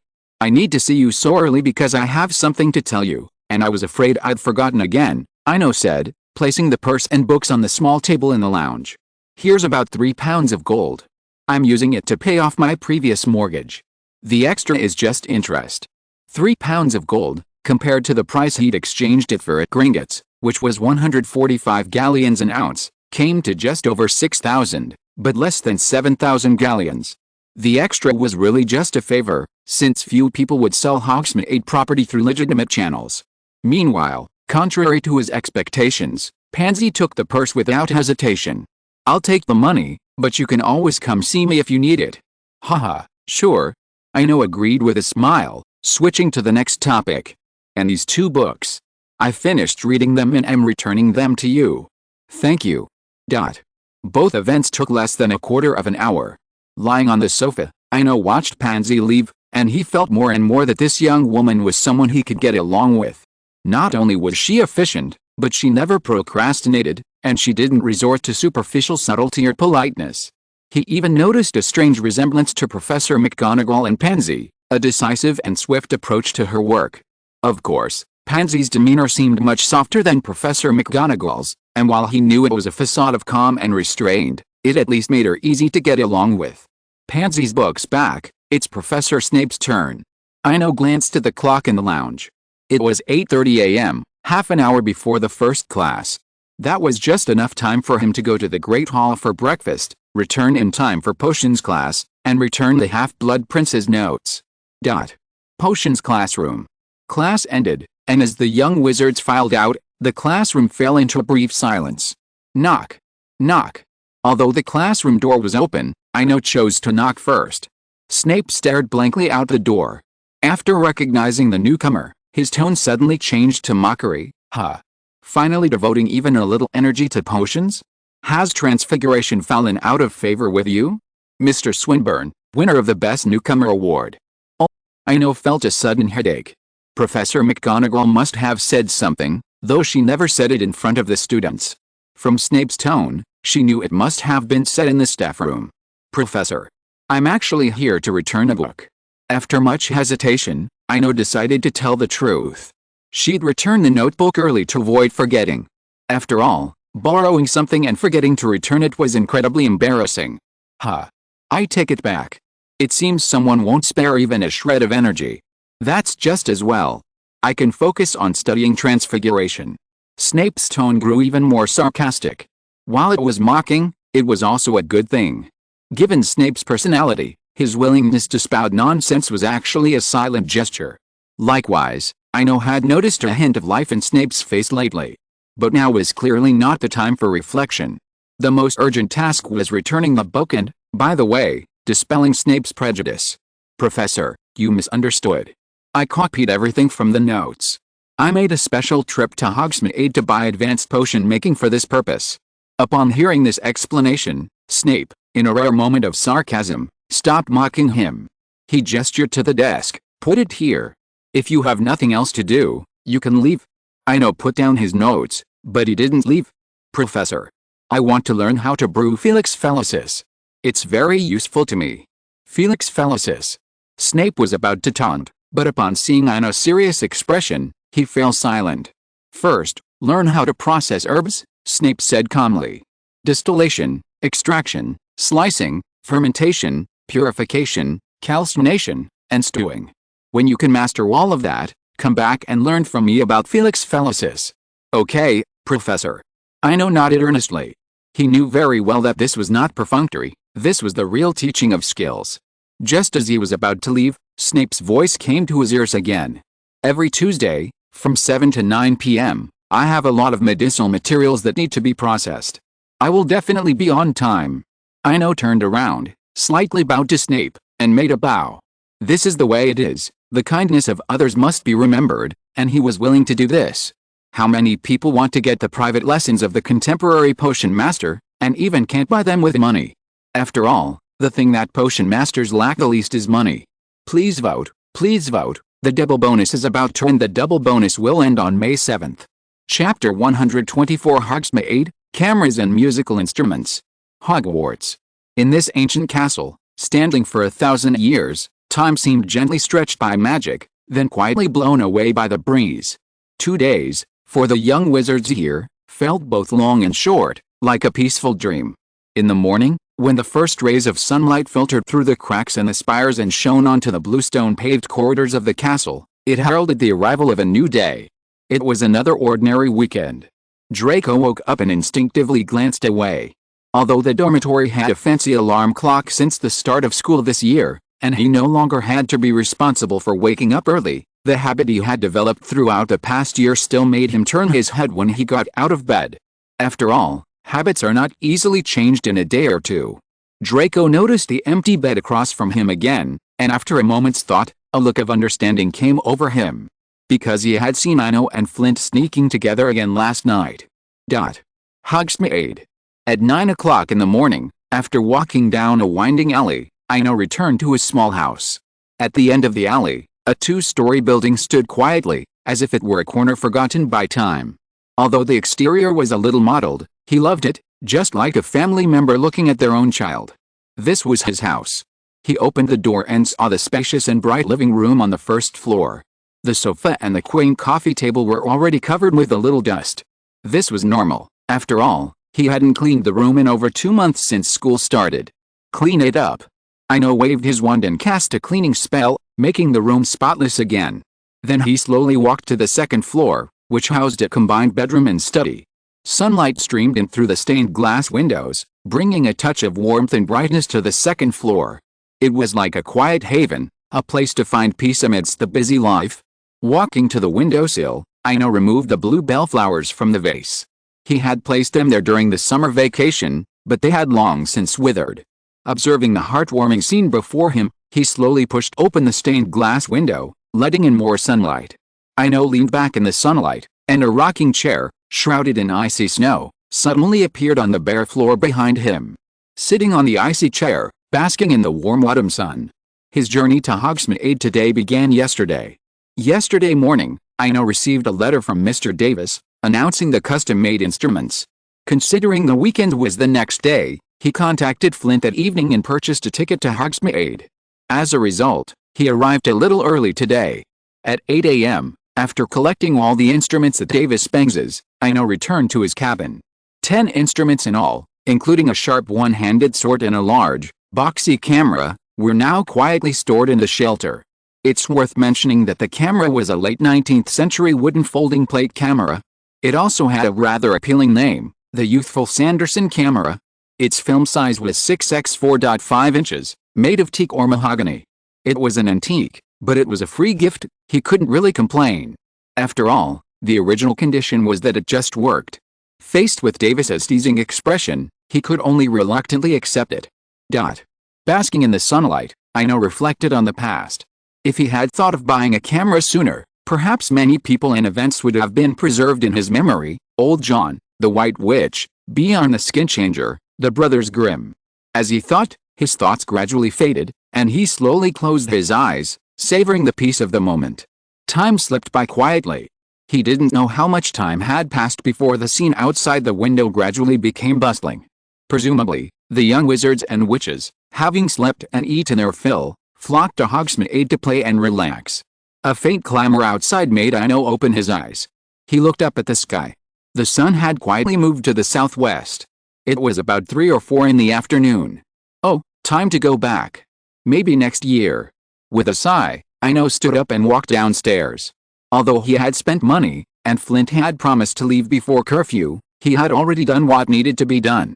There was really no need to waste time. Before leaving, he forced himself to take a sip of the disgusting polyjuice potion and then walked towards Hogwarts. Slytherin dormitory. Ino picked up the cup and drank a third of the honey lemonade in one gulp. Then he looked at Draco beside him. I'll tell Potter to behave himself for the time being. But has Uncle Lucius confirmed it? Yes, there are still 2 victims left. They are a bit far away. It will take some time. Draco's mouth curled up slightly. He was already a little impatient. The thought of Scarhead's expression when he knew the truth made him happy. This also served as a perfect reminder to Scarhead that choosing to befriend the redhead was completely pointless. But when Draco thought about the contents of the letter from home, he felt like a deflated ball. The letter forbade him to mention the matter, not even a single word, so he feigned ignorance. Meanwhile, Ino ignored Draco's shifting expressions. He simply marveled at Lucius's efficiency. From receiving the letter to gathering the definitive evidence, it had taken only 3 days. While the evidence wasn't complete, it still demonstrated his ability. Similarly, Lucius had handled the matter with remarkable skill. He gathered the evidence, passed it to Harry through a third party, and ignored the rest. He, in turn, was Lucius's designated third party. He was a man who, in effect, was swaying the situation with ease. Ino knew Lucius was trying to make him owe him a favor. After all, he had been the one who had suggested the matter, and Lucius had carried it out. But instead of exploiting the situation, Lucius had simply handed everything back to him. But what he couldn't understand was that while Lucius's detour might have earned him a favor, it would also cost Harry points. No matter how he looked at it, it wasn't worth it.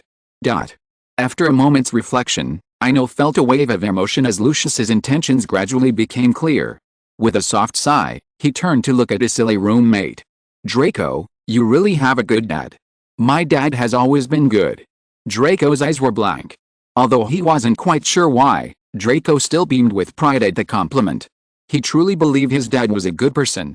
From childhood to adulthood, he had not only met all of his reasonable needs, but even the most absurd and unreasonable requests, he would seriously consider them before ultimately offering a reason for rejection. Please bookmark. Please recommend. Please vote for the monthly ticket. Please vote, the double bonus is almost over. It's 12 p.m. on May 7th. Chapter 125, Innate Elegance, Transfiguration Club. It was evening, on the third floor of the castle.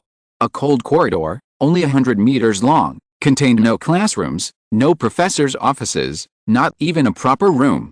Therefore, except for the first 2 weeks of school, when a few energetic freshmen would wander around, the area became a veritable no-man's land. Sometimes, even Filch wouldn't come. Of course, there were many other such no-man's land corridors in the castle, but that wasn't the point. The point was that Ino had already walked back and forth here several times. Today was Transfiguration Club time.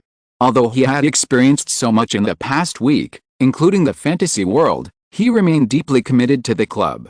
This was because transfiguration was the closest thing to the essence of magic, and elemental transformation was also a crucial aspect of the project. Ice and fire, to achieve their full potential, needed the assistance of transfiguration. The flame of redemption and hope, if it couldn't be controlled, if it couldn't be freely wielded like a fire shield, seemed like it could only be used to light a fireplace. After all, no one would stand there and be burned. In the original story, he had a fondness for the prophet with the strange eyes. Standing alone on a stage shrouded in blue flames, he resembled an elegant symphony conductor, composing a magnificent melody with his wand and flames. As if influenced by an animagus, Ino felt a love not only for playing in the water but also for that innate elegance. Elegance isn't artificial, coy, or a poor imitation. It's a deep-seated confidence and composure, timeless. But right now, he felt a bit out of place. He glanced at his pocket watch. It was 6:45 p.m., just a quarter of an hour until the 7 p.m. club meeting. Since I have no talent, I'll have to resort to the cruder methods. Ino took a deep breath. The Transfiguration Club insisted they wouldn't give up, even if it meant losing points or making a big show of themselves. He didn't care anymore, because time was running out. Winter is coming. There was no bitter cold, no strong wind, only countless snowflakes floating around him. As if under a levitation spell, they hovered quietly in midair. Ino held his wand and flicked his wrist again with a deft flick. Countless snowflakes, as if on command, instantly transformed into countless pure white butterflies, instantly swarming toward the third-floor corridor. Honestly, he'd considered using detect magic, but thinking of Professor McGonagall's test, it seemed a bit frivolous if a single detect magic spell could get away with it. The third floor of the castle. This 100-meter-long corridor felt like another world. Countless white butterflies danced, their graceful wings gleaming in the candlelight, like fluttering snowflakes or spirits falling from the sky. They gracefully darted between the columns, lightly skimming across every inch of space. They were in the sky, on the walls, on every brick, every piece of armor, every painting. The fluttering butterflies and the candlelight, now perfectly intertwined, formed a dreamlike scene, enchanting. At the end of the corridor, Ino was also awestruck. Honestly, the scene before him was truly beautiful.